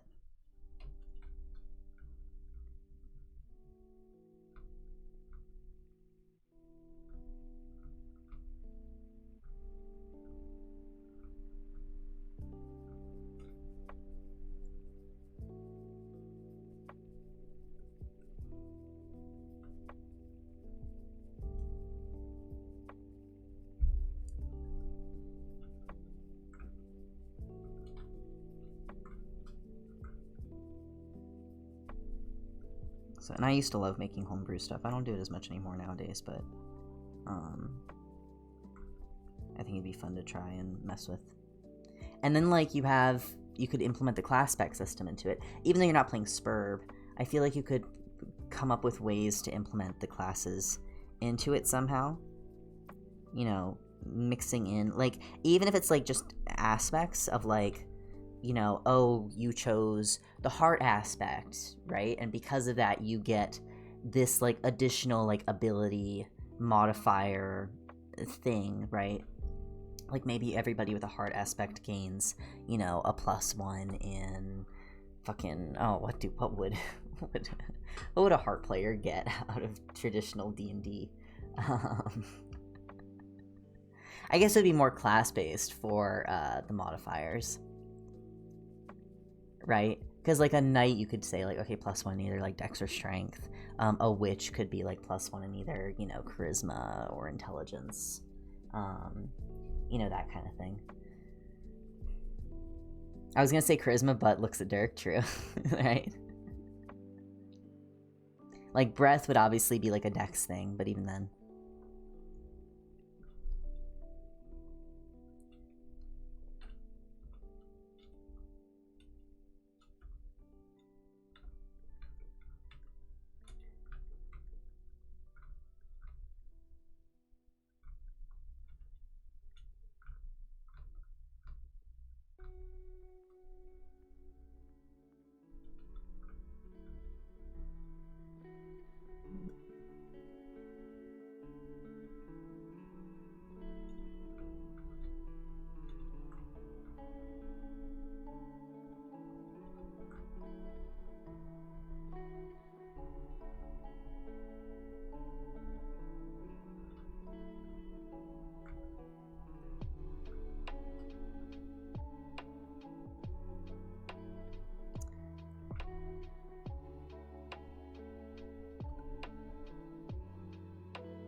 There does appear to be an Alternium-based TTRPG called Scrubs and Snazzards. That's cool.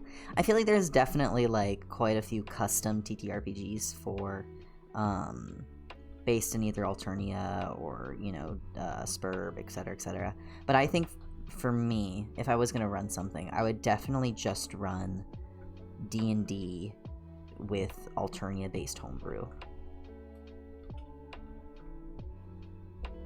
I think learning a new system is kind of intimidating to me. And if I were to run something, I would just do it that way. Do y'all like hot sauce and stuff? Nah, I'm basic. I put ketchup on most things. Well, most things it's reasonable to put ketchup on. I'm not like one of those weirdos that puts ketchup on like crazy shit. Actually, some people would disagree because I put ketchup with scrambled eggs. Do other people do this? I'm positive other people do this. But some people, like, I have a friend who thinks I'm the fucking devil for doing that.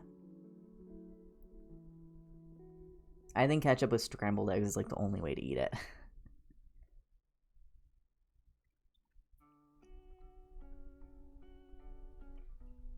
Other people do it not being though. My friend used to dip pizza in mayo. Ugh. Nah.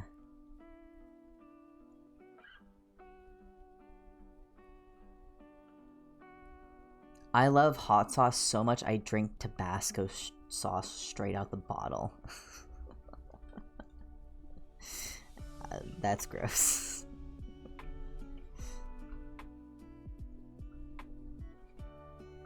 I will defend you on a lot of things, Arctic, but I will not defend you on that. Ketchup is a gateway food, and it helps people eat even more food. It sounds gross to me. I respect it. That's fair. I think that that's fair. To me, ketchup is like I'm a very picky eater, in general, and by picky, I'm like kind of childish in a way, but I have a defense, okay? because I'm the type of person, I don't do it as much anymore. I used to be a lot worse, but I would be the type of person that would like go to a Mexican restaurant with like friends or family or whatever, and I would like ask if they had chicken tenders. Right, like I was one of those guys, right? When I was younger. This is because when I was growing up, I have a older brother who has autism, and autism more in the sense of like he can never live on his own. He doesn't. It's I want to make sure I use the right terminology, but like low functioning autism. He lives with my parents still. He can't like really hold a job independently. He needs specific things, specific parameters and things for him to be able to like not have meltdowns, stuff like that. And when growing up, he would only eat chicken nuggets and French fries for dinner every single night. And when I was really young, my parents would like make that for him, and then for the rest of us would like have us eat their food, right? Would like we would have different stuff, all sorts of things. And then I started as like a little kid. I was like, well, but Tristan gets to eat chicken nuggets and French fries every night, and I like that, and I don't want to try black beans or whatever. And I thought that it was really unfair, and I was like 6, right? Like I was a little guy. And my parents really weren't gonna were like, okay, we're not gonna fight this battle. Like we're gonna choose our battles, and this is when we're not gonna fight.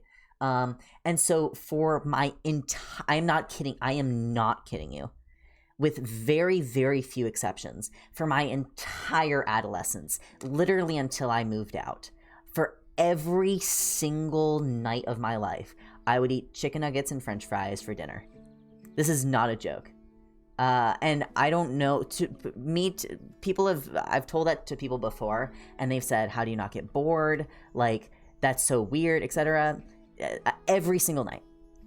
And so when I move out, and I still do it, like I have chicken nuggets and French fries. I have moved out, I am in my own apartment on my own, and I still eat pretty much the same 3 things every day, without exception. And if I'm going out to restaurants, I'm now better. If I go out to restaurants, I can kind of expand my palate a bit. But like, I did not eat pizza. I told people that I hated pizza literally until I was 18, and I tried pizza, and I finally tried pizza somewhere, and I was like, wait, this tastes great. But I would go to parties, and they would have pizza, and I'd be like, I'm not gonna eat it. Like, I don't eat hamburgers. I don't eat hot dogs. None of that, because I don't eat sandwiches. I've never eaten I don't like peanut butter and jelly sandwiches. And it's not that I don't like it, it's just that my brain will not let me want to eat it, because I never ate it growing up, and I think that it would taste gross. And it probably won't, it probably tastes fine, but I've never had a fucking peanut butter and jelly sandwich.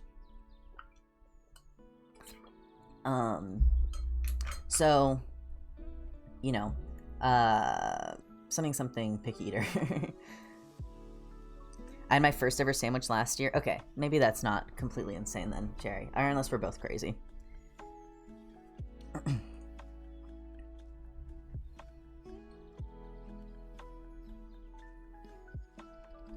Hello, it's lovely to see you. Also tired, I saw you come in too. Honestly, I get you. Yeah, like, I think it's like, I explain it to people and they're like, okay, I understand, that's more reasonable. But I have still gotten people who are like the people who are like, yeah, that's reasonable, will also still say, but that is weird.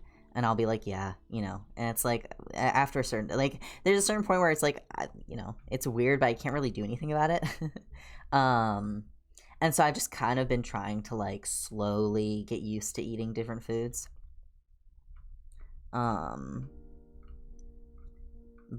it's like it's a slow battle, right? It's a battle uphill for that kind of thing.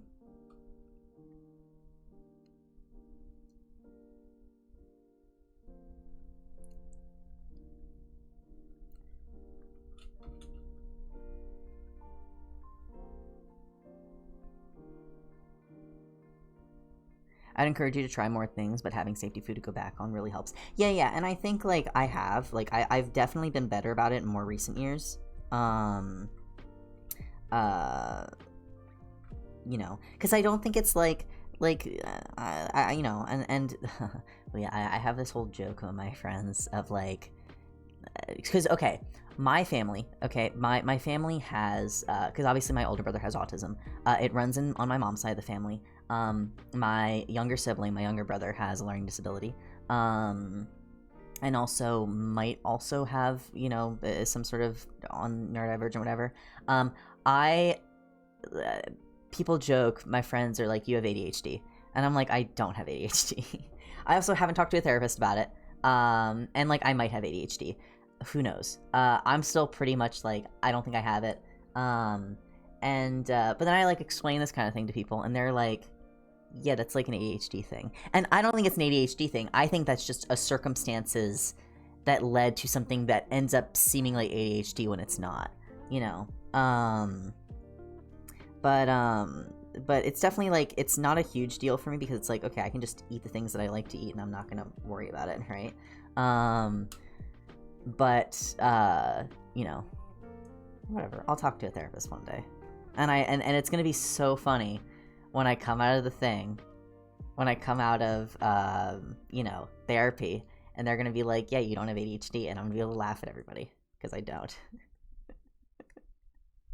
Sister everybody says, everybody who's like, I have ADHD, you have ADHD, I'm like, listen, okay, you know me from the experiences I project on, and okay, and I'm not being mean or whatever.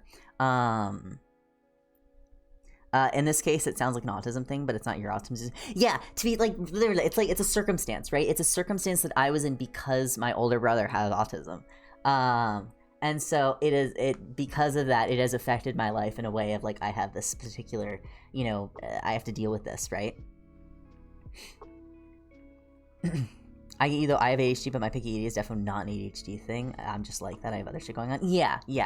And I think that I'm just a picky eater, and I just also don't have ADHD.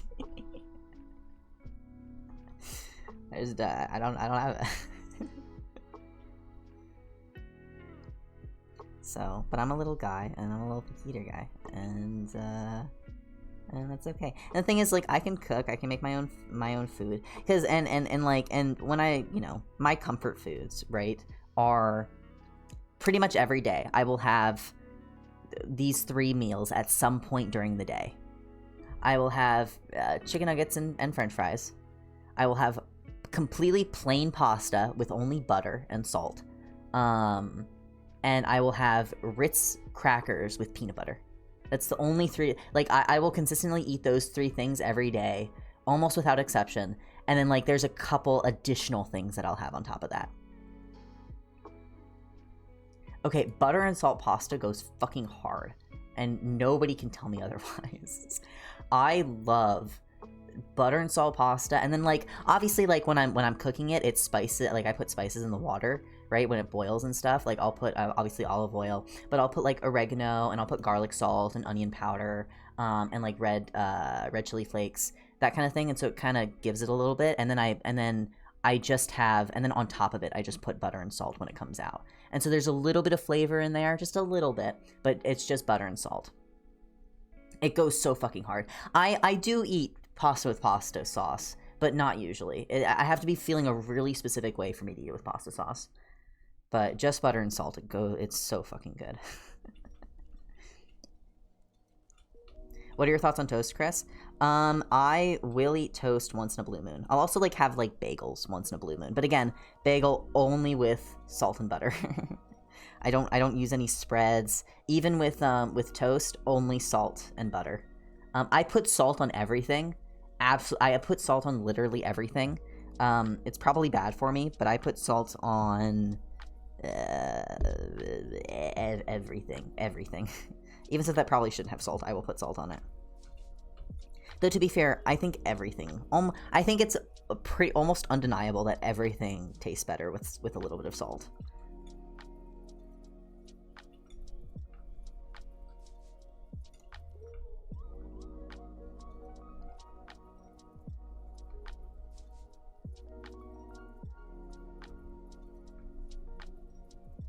That's me with pepper. That's fair, though I do disagree.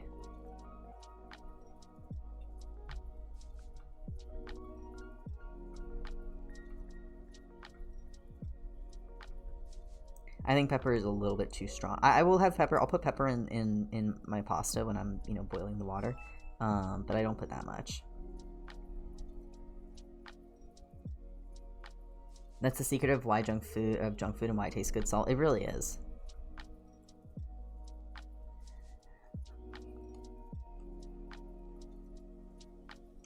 I get salt cravings, and that shit is crazy. I I will usually, I almost always put a little bit too much salt on my plate when I have food, and then if I'm keeping the plate, like I literally have it right here. I have this is I have a plate here from dinner or from lunch from earlier, and there's salt all over it because I finished the stuff and whatever salt left, and I will just like stick my finger on the salt and I'll just lick it. And whenever I'm feeling like I need a little spice in my life, I will just reach behind me and do that until the plate is clean of salt. And then I'll do that for whatever my next plate has. But I always, it's like I have a salt block. I just have my own like human salt block behind me at all times. That I just take a little fun out of.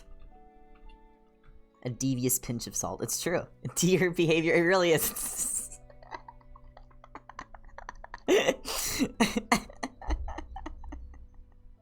I am the not deer. Oh my god. Real deer behavior. You think Hermit Archives Gemini Tay has a salt block?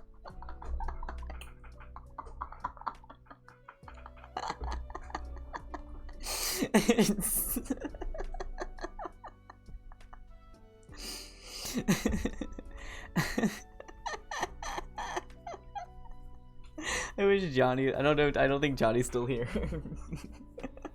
I'm gonna text that to Johnny later.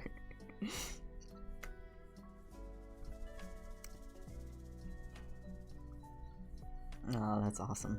I'm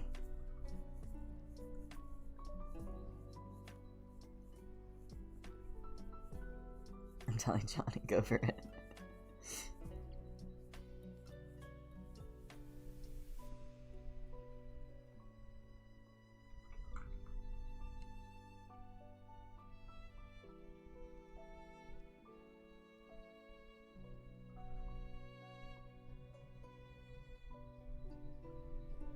Okay, so the difficult thing about this is that I don't know how capes work. I don't know how I can draw capes when they're like still. But I don't know how they work in animation. So I probably will have to research some stuff later to get the movement right, but for now I'm just gonna kinda bullshit it.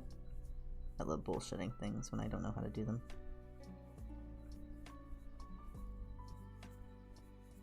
I read Johnny's latest fic earlier, has never watched SCU in her life. Oh my god. I can't believe these people who come into here and are like, I have never watched Steven Universe. My god. I'm mostly joking. I do think you should watch it. Still enjoy them? Yeah, that's what matters. To be fair, I think that it's enjoyable even without the understanding the full context. So I think the full context makes it a lot more fun.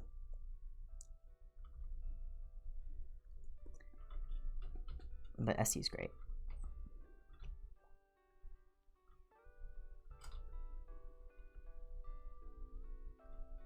I actually need to rewatch the show.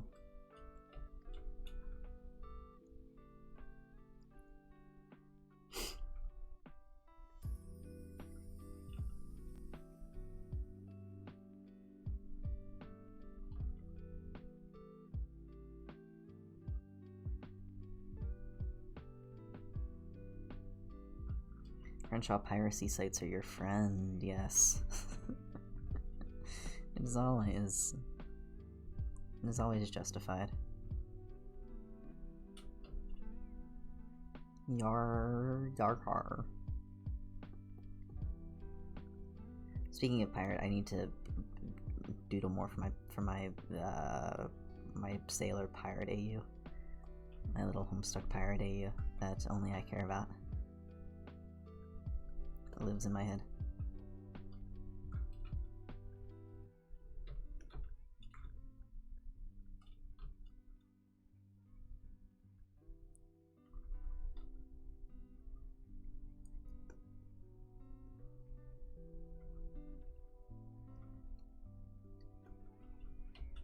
So here's the thing.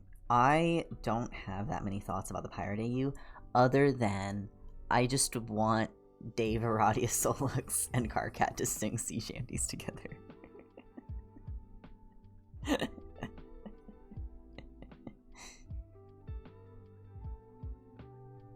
Once I'm done with DBDC and respond to our RP, there's nothing to stop me from bugging the fuck up of you about it. True, and you know what? I need that. I also need to work on, like, the fucking bajillion other fics. That's all this about Pirate AUs I'm hearing. I did a few doodles. So there's a fic by Unda called Your Words to My Planet, which is about sailors, but not like actual sea sailors. It's like a sci-fi fantasy supernatural thing with sea shanties as like a big element, etc, etc. But I was like, well, what if they were actually pirates? And then I doodled these a while ago, where I imagine Solux, Aradia, Dave, and Karkat as sailors on a ship. So you know we have Dave being cool, and then we have, you know, and he's playing the fiddle, and you know, and Solux is, you know, on the accordion, and Solux is the navigator, and Karkat's there, and he's a little drunk. So yar har, I love them. I love them so much. But I haven't really done much with them other than that. So I think about it a lot. And by think about it, I have feelings about it, but nothing is coherent. Does that make sense? I can hear you tucking your hair behind and kicking your feet. It's literally like that. It's like that. Or I'm like, oh gee. Hi. But I need to, like, finish my other fanfic stuff first. Like, I have this, and Arctic's seen this. I have this thing that I've been writing that I started writing a while ago, and I haven't finished it. I cut down a lot because I had to take out a lot of the notes and stuff. But like, I have a whole thing. I have, like, plans and stuff for this. There's a lot. And this is shorter because it's the PG version. But I need to work on this more because I'm a very big fan. I have some parts that I'm very, very happy with. Grabbing hands, my DMs are so open. I will send you the other version right now.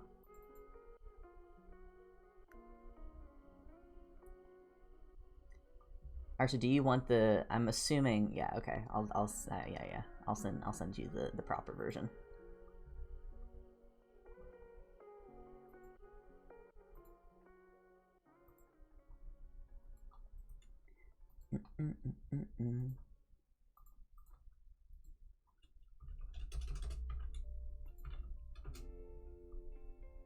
Had to leave for a second, scroll up, see people freaking out what anime is. I showed off a fanfiction that I'm in the process of writing. Chris, your writing is awesome, and I'm a very big fan of it. Thank you. Thank you. So, but yeah, but I have that, and then I have like 15 other bajillion things that I want to do in my little writing folder, because I don't really write fanfiction that much. Fuck, I miss Chris fanfic. To be fair, I literally only just, like, very briefly scrolled through it. It's called Holiday Blues, Reds, Yellows, and Grays, and it's a Dave Soulcat fic because that's the only thing that I can think of. And it's essentially about Dave. Dave is, like, in college, and it's winter break, but he's still too dependent on Bro to, like, move out on his own, and also Bro kind of won't let him. And every year, Dave has a really, like, hates the holidays. And because of because of Bro pushing way too far, Dave ends up landing in the hospital. And Karkat and Solux essentially, like, take him in and help him out. And a little bit of a romance blooms during then. And they essentially, like, help Dave get out of his very shitty kind of abusive home situation. and also have like a really, really beautiful, lovely, like the first good Christmas holiday that he's able to ever have. And yeah. So, featuring quadrant smearing, pitch pale red soul cat, and also quadrant smearing, you know, mostly like a bit of like mostly like pale Dave soul, but also like there's some spades in there. It's all quadrants are all over the place, and you know, there's a lot of stuff. So, I have a lot of fun with it. But I wrote like the majority of it like Christmas last year, and I need to get back around to finishing it because I would like to finish it. I just don't know how people write so much. It's crazy.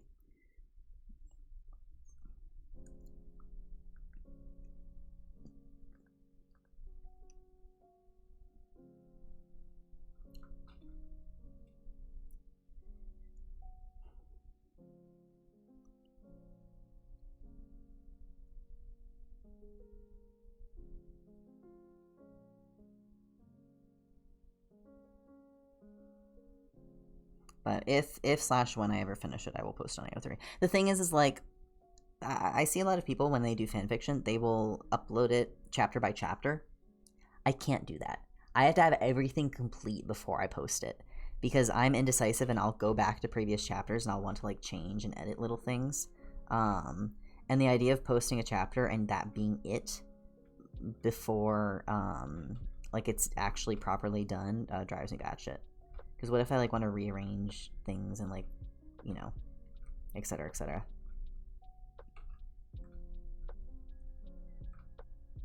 Like, that would just bother me. Which usually just means that anything I write will never get posted. Which kind of sucks, but it'll get there one day. I've been following the production progress on Twitter. I'm so excited for this. Thank you, Passive Aggressive Cat. I appreciate it.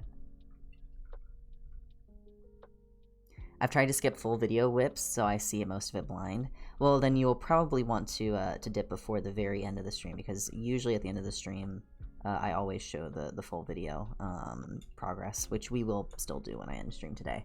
But you'll have warning, so. But I understand wanting to go into a blind. You better post it one day. I'll fight for that fic. I think even if I don't finish it, I will if I like end up deciding like, hey, I'm gonna give up on this, I'll make it available for people. Because, you know, Dave Soulcat crumbs. But I do want to try and actually complete it. So even if it takes me a long time to do.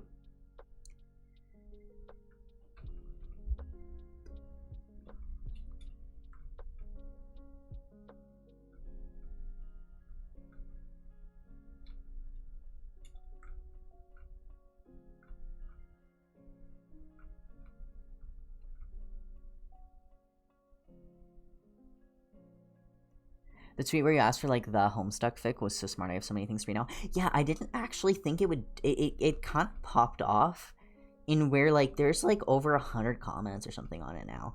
Which is crazy, because I really didn't expect it to, like get that much attention. But it also has, like, 500 bookmarks or something, which is great, because that's exactly what I'm using it for. I definitely want to read the Serendipity Gospels, because that's what everybody is, like, saying is the best one. Even though I looked over the tags, and I'm not a huge fan of all the characters that are in the Serendipity Gospels, but I'll probably still try to read it. Because if it's that important to kind of Homestuck fanon, it's probably worth reading. I just like it when boys are put in situations. So true.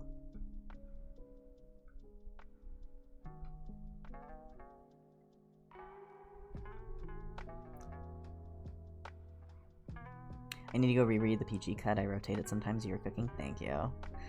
Sometimes I do cook. I'll probably end up posting, like... to be fair, the smut that I do have in it is, like, reduced to, like, specific chapters, and then it's kind of like teasy in other points. So I'll probably just mark those chapters as like explicit, and I'll be like, you can skip it if you want, you know, instead of posting 2 different versions. But I have like one chapter that's like 7k words of smut. I don't know if it's that many, but it's like I just get into it, you know, and it's like, well, you know, it just kind of goes along. It's like, what are you gonna do? I'm just a little guy.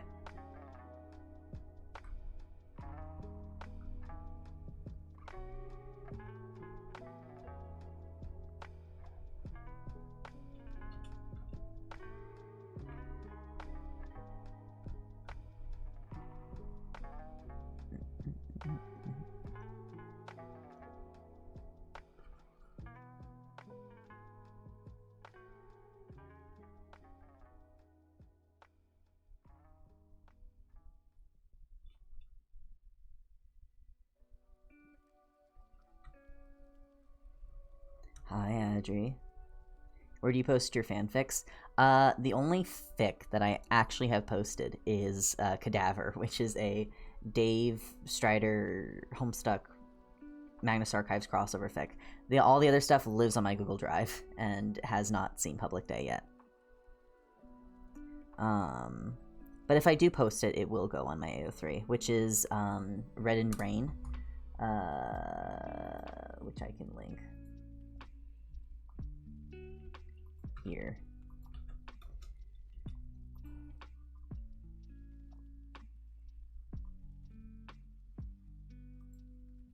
The Google Drive only fics are so real. They really are. Some of my favorite work from Unda lives on a Google Drive and is not on Unda's AO3.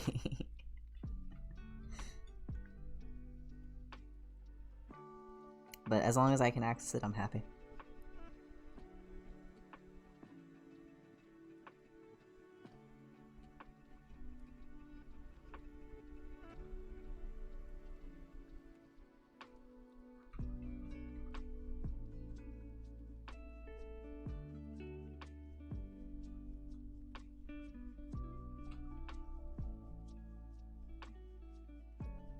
Oh, that one MCEAU. The one MCEAU, it lives in my brain constantly. Fucking constantly. Oh my god, I think about it all the time. Never stop.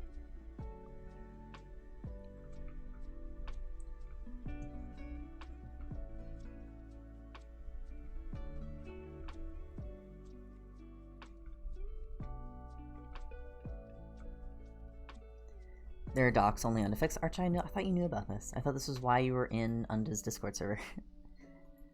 There are a plethora of like little tidbits and stuff that Unda only has in the pinned messages in the Undacord for each channel. Like, because there were all the AU side fics that I did end up reading out loud. Okay, I was about to say. Because MC Escher has one that's like 60k words, I think. 45k that never got completed. Here it is. It lives in my brain.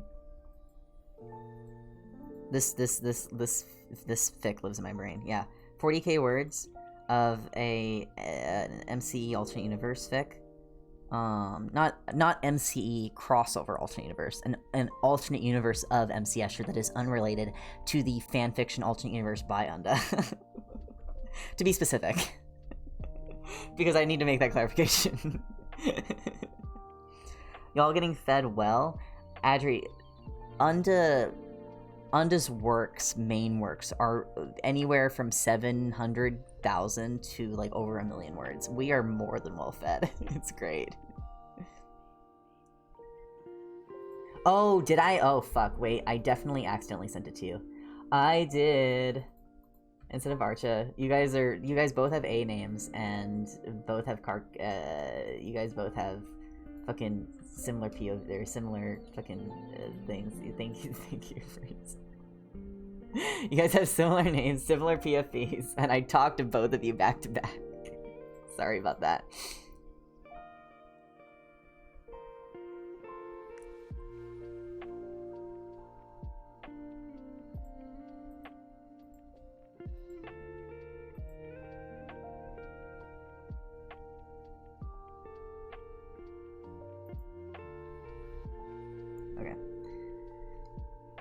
We're overfed, if anything. I can never be overfed.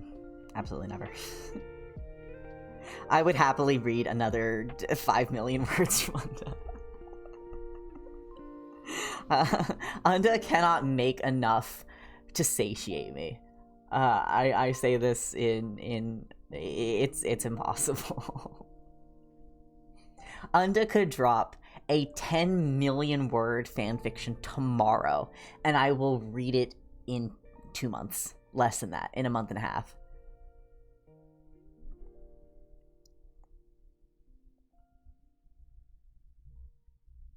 I think if I end up reading another 1 million word fic after DBDC, my boyfriend is gonna kill me. Thankfully, you're set now.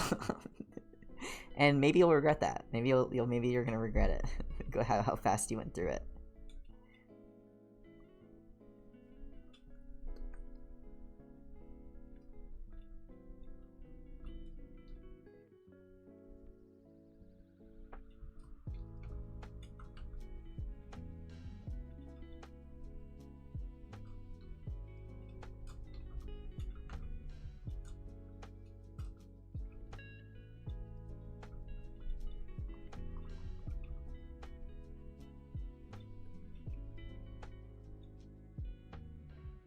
If anything, I'm mad at myself for how slow I'm reading DBC compared to YWDMP. I think that's crazy, because I would do anything to go back in time and read them slower. Because you have to consume it. I think I only want fics to be this long now. How am I supposed to live with 3,000 words? Yeah, I've talked about this before on stream, but YWDMP as a slow burn, the actual like proper DSK pairing doesn't get fully together until like 700,000 words in or something. And I'm like, how is any other slow burn supposed to compare to this? How is any other slow burn supposed to compare to this? Like, how am I supposed to... me reading a slow burn, and it's like 100k words, and they get together by like 30k. I'm like, that's not a slow burn. YWDMP is the only slow burn. Legit, I saw For Halo slow burn yesterday, and it was one chapter. That's not slow burn. It isn't. Unless the single chapter is like 200k words, and they don't get together by like, 120k. It's not a slow burn. You need at least 100k words to be a slow burn. To me now. And it's crazy because, like, you asked me that at any other, point in my life, and I'd have been like, yeah, that's like, if it's like 50k and they're not, together until like 40k or 30k, like, I would consider that a slow burn because it's like, it's based on ratio. And it's like, no, it's not based on ratio. It's about word count. I need to be in agonizing pain. I need to be looking at these two flirt with each other unknowingly, and like the will they, won't they, like, one of them is oblivious and the other one has a crush, but then the one that's oblivious is like also kind of crushing but doesn't really like know or like understand it, and maybe is also having a sexuality crisis at the same time, while the other one also has a gender crisis, but that's like not explored until like way later on, but it's also like, kind of like it's a joke that they have like back and forth where it's like a little bit of a bit. And then at the same time there's a third character who is also having like a different crisis about like their own species, like specific type of romance, and how it's like implemented with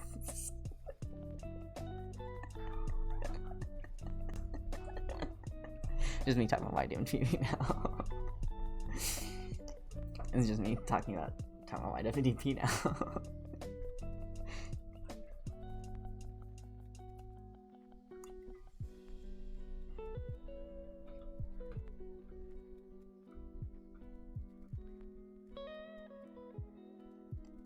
I love Day Soul Cat. I love Day Soul Cat.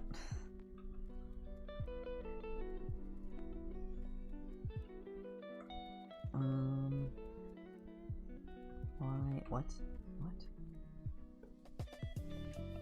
Where's the gap? Where the fuck is this gap? Oh, it's here. It's stupid. Stupid ass gap.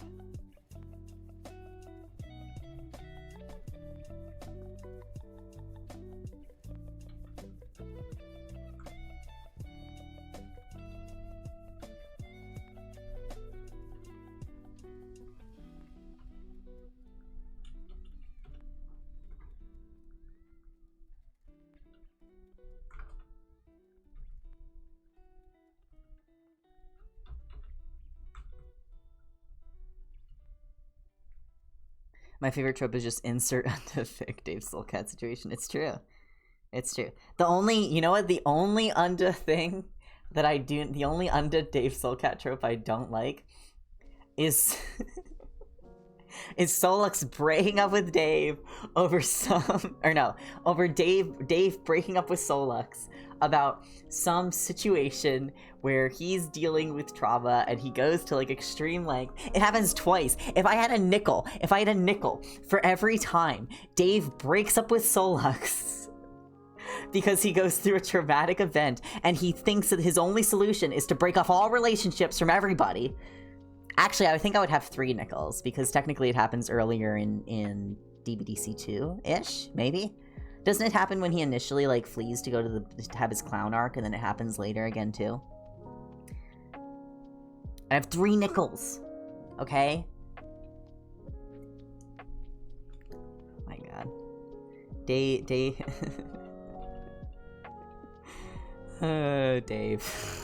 That's the sentence.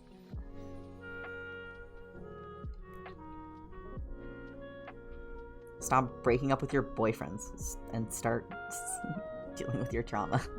It does happen at the clown time, yeah. Yeah, so it's 3. It's 3.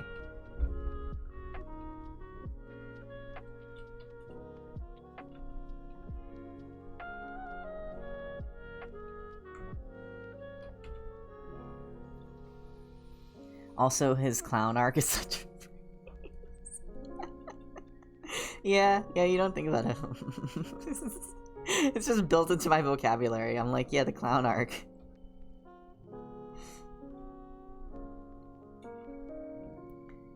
I think we had it in our manga arc naming doc of calling it the clown training arc or something.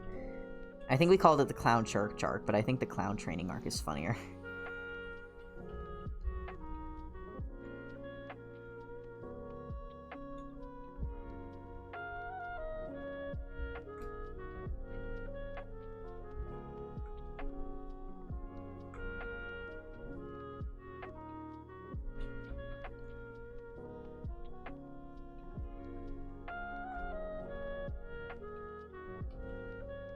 You show me. I don't know if we finished the DBDC names. Under manga.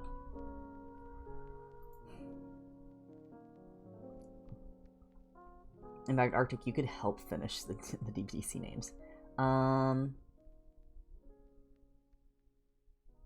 Yeah, we have the mostly a rom-com arc, which is chapters 1 through 8 plus 9. Yeah, chapters 1 through 9. Then we have the kidnapping arc, which is chapters 10 through 15. Then we have the conspiracy arc, which is 16 through 20. Then we have the clown college arc, is what we called it, 21 through 24. Then we have the Planet Hollywood rescue arc, which is 25 to 33. And then I have 5,300,000 words go here. And then the drives arc, which is chapter 54 to the fuck it situation. And then we have the final battle arc, and then the epilogue. So I need to fill in the 500,000 words here. It literally just says 500,000 words go here.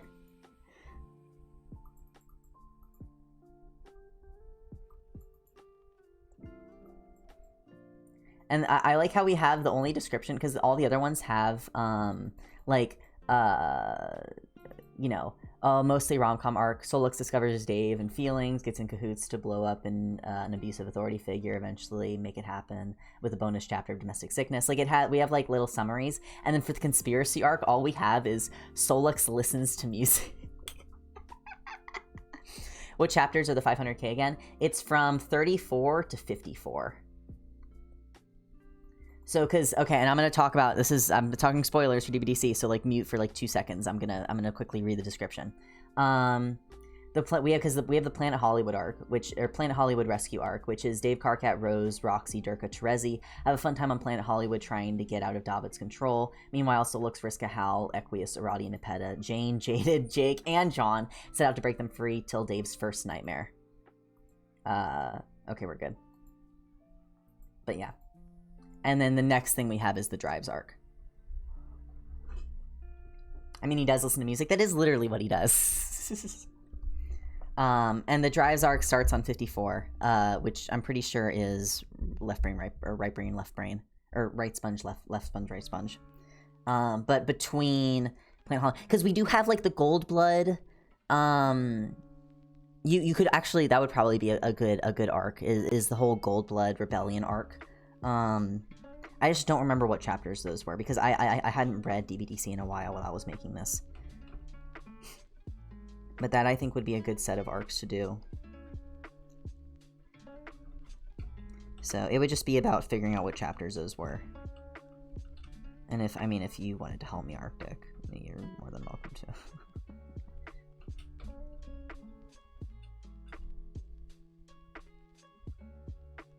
We could dig back in our DMs later. I don't know. Let me finish this. Hopefully I finish this by tomorrow. You're batshit.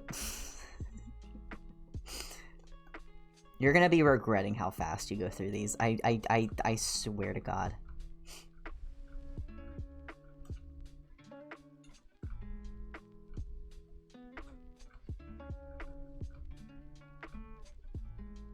And it's gonna be really funny.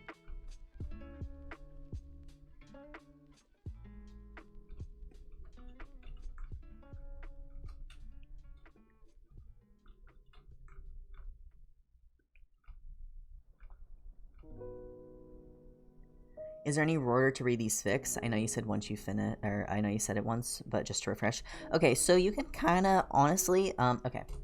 I'm going to pull up my little summary thing, because I love doing this. I have my under document. This is the under document. I make this, I use this mostly for doing, because I made these summaries that I send to people. So, there's a couple different options you have with Unda, right? My order that I read MC Escher first, then I read Alternate Universe, then I read DBDC, then I read YWDMP. I'll go through these though. So MC Escher is a Soulmates AU. It is most closely resembling Homestuck, right? It does Spurb, which kind of starts about halfway through. It has, you know, a very, very well done like plot and storyline. It's like the most... you know, I don't advise it if you haven't read Homestuck, but it's also still technically followable. What is this document? This document is where I put all of my under ramblings for a very long time that I haven't updated it, but I have the summaries on here. But it's a Soulmates AU. It's great. It's Dave Cat focused. It has some other smaller ships, but it's mostly Dave Cat, and it has some other POVs, etc., etc. But yeah, MC Escher is a great start, in my personal opinion. Then we have Alternate Universe. It's Magic School AU. There's themes of mythology, gods, all that fun stuff. Unique fic. If you replaced everyone's names, it could arguably be seen as completely separate from Homestuck entirely. It has some clever ways of referencing elements of Homestuck, specifically through its magic system. Shortest of Unda's main fics, or main four, and has the best pacing of all of them in my opinion. A solid narrative with some great drama, and has my personal favorite ending out of all of Unda's fics. I've also done a full read-through of the entirety of Alternate Universe as like kind of a live pod fic that we did. That you can find on my VODs channel if you do `VODs. If you would like to like listen to it. But it's like, it's a magic school, it's fun. It's mostly Carcat POV, with a primary focus on like Soul Cat pitch relationship. There's also some other elements of Flush Dave Cat, of Pale Rose Cat, of some Dave Soul, some Rosemary, etc., etc. Then we have Dave's Broken Diamond Club, and then again, this is 735k words. MC Escher is actually technically shorter, but there's all the side fics that are involved in there, so it's closer to 900k. Then we have Dave's Broken Diamond Club, 1.1 million words. It's a troll-stuck AU, a lot of fun quadrant smearing in unique ways. Probably my second favorite relationship dynamic between the main trio out of Unda's fics. There's a lot of meat to this story, and a pretty solid set of epilogue chapters as well. Don't let the chapter count fool you. The actual ending is about 8 chapters sooner than it appears. It really starts to kick off at chapter 11/12, and then is a narrative roller coaster that does not stop. Essentially, the beginning of Dave's Broken Diamond Club is kind of a fun pale-based rom-com, and then chapter 12 hits you with a steel chair, and then you continue to be hit with a steel chair until the ending. It's great. It is awful, and it made me miserable, and it made me so happy, and it made me feel so many emotions, and it's fucking awesome. It's fantastic. I love it. Mostly Solix POV with a little bit of Karkat and Dave POV. And then we have Your Wish for My Planet. Then we have Your Wish for My Planet, which is still ongoing and kind of on a hiatus. It hasn't been updated in quite a few months, but it'll be updated soon. It'll be updated soon. Also, MC Escher currently has a sequel that's being written. Your Wish for My Planet is my fave. Willow, we are on the same mark. It is my favorite. It is a post-apocalyptic, space-faring, supernatural ghost drama with absolutely bonkers fun, shit. Also, there's sea shanties. It has my favorite Dave Soulcat dynamic out of all of Unda's Fix. It is the slowest burn out of all of Unda's stories, but the payoff is so fucking worth it. It's Unda's only incomplete work. But oddly enough, by the end, I finished reading YWDMP, I catch up, and I'm not necessarily unsatisfied because there's so much to it. I have reread Your Wish for My Planet 3 times, maybe 4 if I think about it. And I'm excited to see, where they go. There's obviously more to the character arcs and stuff, but there's so much development there and so much meat to it. It's also Unda's only fic that has a pitch romance that involves Dave Soul rather than a pale one, and it's awesome. It is so good. It's so fucking good. And also there's Karkat Quadrant Smearing. I see that pale game tab, I'm going to explode it. To be fair, I will say the game tab, the game tab is very. I have the additional as very background. It is a very, very background element, but it is there. It does happen. I feel like you need to add that screenshot of your message where you're like, wow, I'm only 11 chapters into this. Wait, let me find it again. I think I sent it to you, didn't I? From Chris. From has image. Chris. Why does it not let me do from someone in the DM? That sucks. I can find it though. Yeah.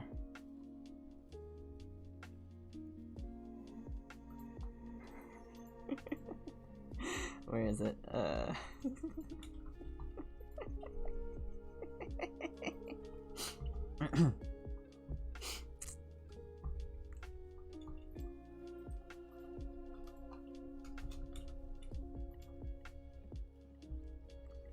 So I just need to keep these here. I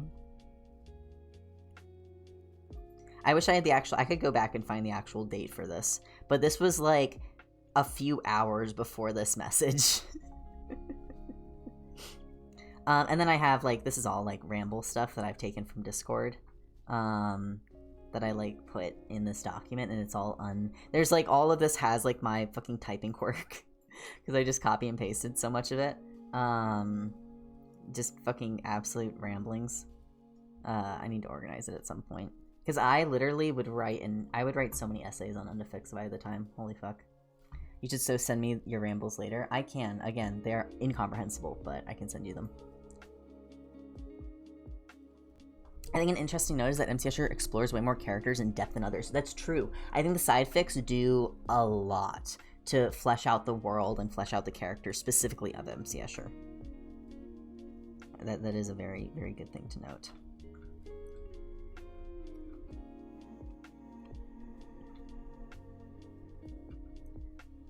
I think, MC Escher has a lot of has a lot of character building, but I think, the world building of, alternate universe of YWDMP is stronger than MC Escher.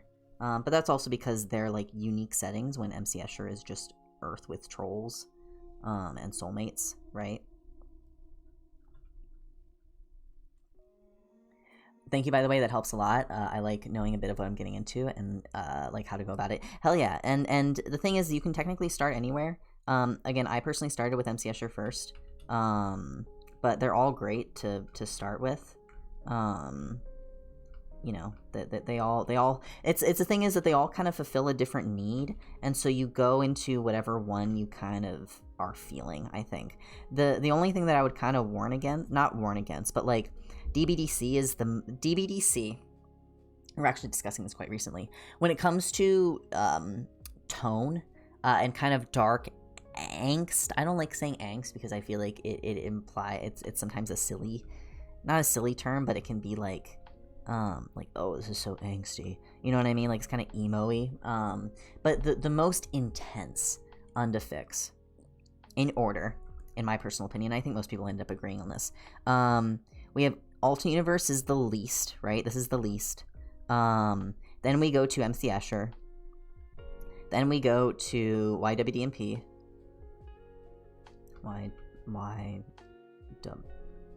WDMP. And then we go to DBDC.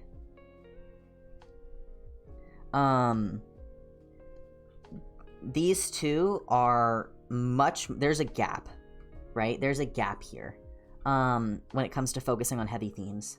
And then there's also kind of a gap here. YWDMP, yeah, AU is the softest, for sure. AU is the softest, most approachable, most lighthearted. There's still some, like, elements of, like, okay, we know that, like, everything that's, like, dark about AU is mostly implications, and things that we see, that's things that have happened off-screen. But it's also, like, not really focused on that, and it's not written like it's supposed to be that crazy intense and dark. MC Escher dips into some darker themes, especially later when Spurb happens. And also pre-Spurb, there's some stuff. There's a lot of focus on Dave, Dirk, and Bro's relationship, with Bro being a very abusive parent. So that's where some of the darkness of MCE comes in. With YWDMP, and we were talking about the distinctions between YWDMP and DBDC because we were debating about which one is worse. YWDMP focuses a lot on recovery, right? We have a lot of elements and arcs that focus on characters dealing with trauma that still affect them and dealing with their past that still presently affects them, and how they recover from that, how they learn to live with it, how, you know, that kind of thing, especially with Dave most prominently. DBDC they are actively going through traumatic things right now. Like, the things in the fic are traumatic deeply. And also there's elements of recovery within it, but they are, like, going through it. There's like actual torture in DBDC. Yes, there is a chapter where there is technically genuine not gore torture, but a very specific type of torture that the character then has to, like, recover from, and it affects them pretty much permanently throughout the rest of the fic. So YWDMP has a lot of, like, really fucked up things that the characters have to deal with, like, now, but that, like, stuff happened in the past. DBDC is like they are actively going through it, and they have to deal with it at the current moment. Favorite chapter, to be honest, so fucked. Yeah, it really is. Like, I have so many feelings about it. Honestly, I think gore would have been less traumatic torture. Yeah. It's psychological torture is the best way to put it. So that's why DBDC, like, for some people, YWDMP is more difficult because the elements of recovery really focus home, or like ping home to a lot of people of, like, this is really rough for them. But DBDC is, like, in the moment and the now. That's gonna be great. I love a little psychological torture. Then you'll love DBDC. You'll love DBDC. If you love the little, like, you know, DBDC's... I love DBDC. It's hard to reread because it's so long, and in comparison to YWDMP, I just like YWDMP more, like, thematically and, like, settings-wise. But DBDC is also such a great fic. Yeah. So, but they're all great.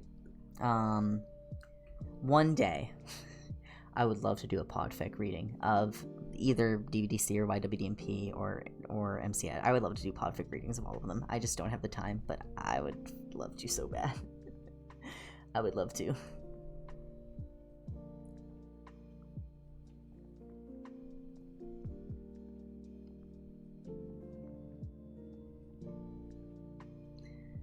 Okay, we've been live for almost 3 hours. I might end the stream here. Now, like, to me, but as a concept, exactly, you get it. Yeah, I just had to clarify.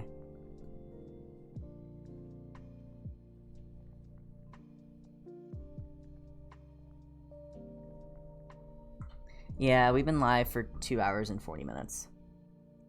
So, almost 3 hours, which is wild. So I think what we'll do is what I always do, is I will first render this. And then, I would render the other one too, but I don't know if it'll fuck up. It'll take a while, and I don't know. This one, it'll be easier because it won't fuck things up, but...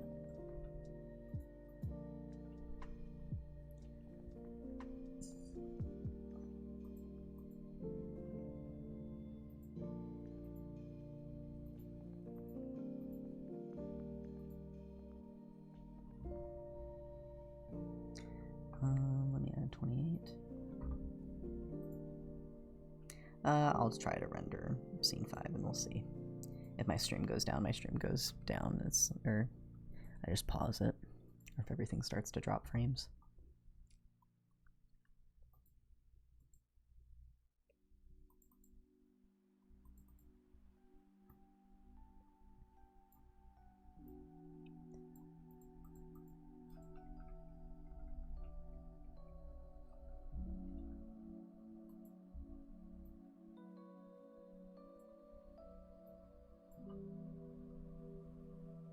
Bug guy.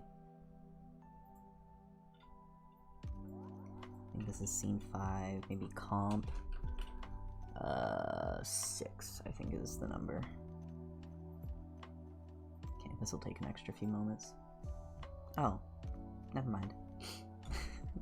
That was faster than I thought. Oh, I don't have the gradient on. Hold on, let me turn that on. Let me do that.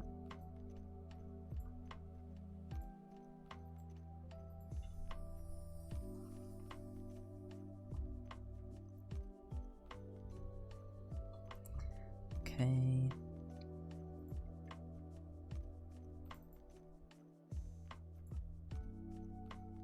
Sorry, this is gonna be a little boring for a few seconds because I gotta just move everything over.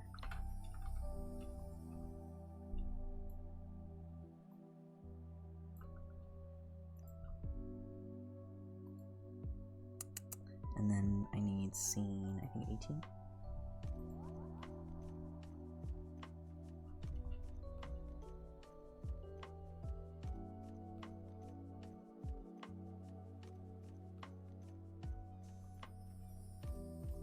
Where's my color card? There we go. Scene 18, line 1.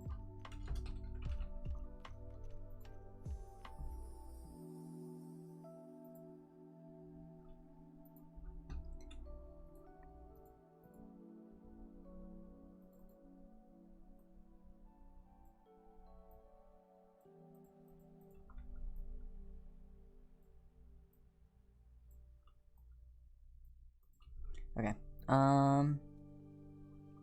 Oh, and then one more that I need to render out. That's 26. 26. Hear me? Hits him with a comically large hammer, but he just makes a squeaky toy noise. So true. My favorite little guy.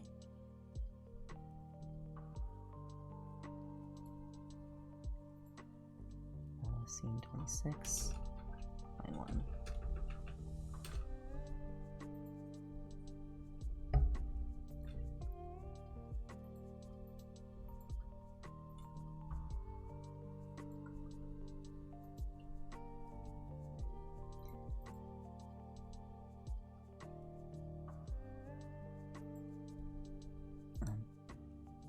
Here it is.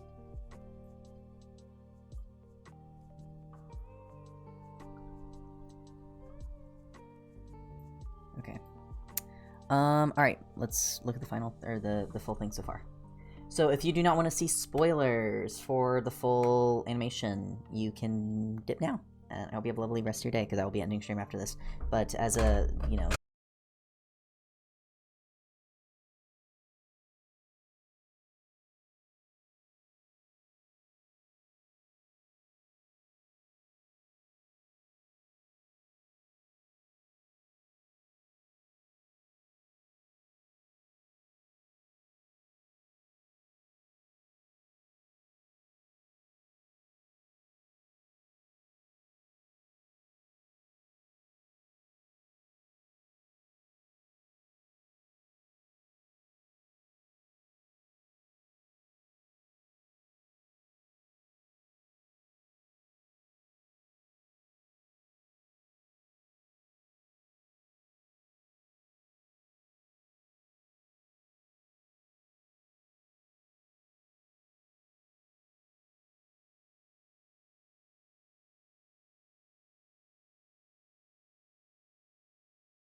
Dave flying on the hoverboard here is probably some of my favorite animation in the whole thing so far.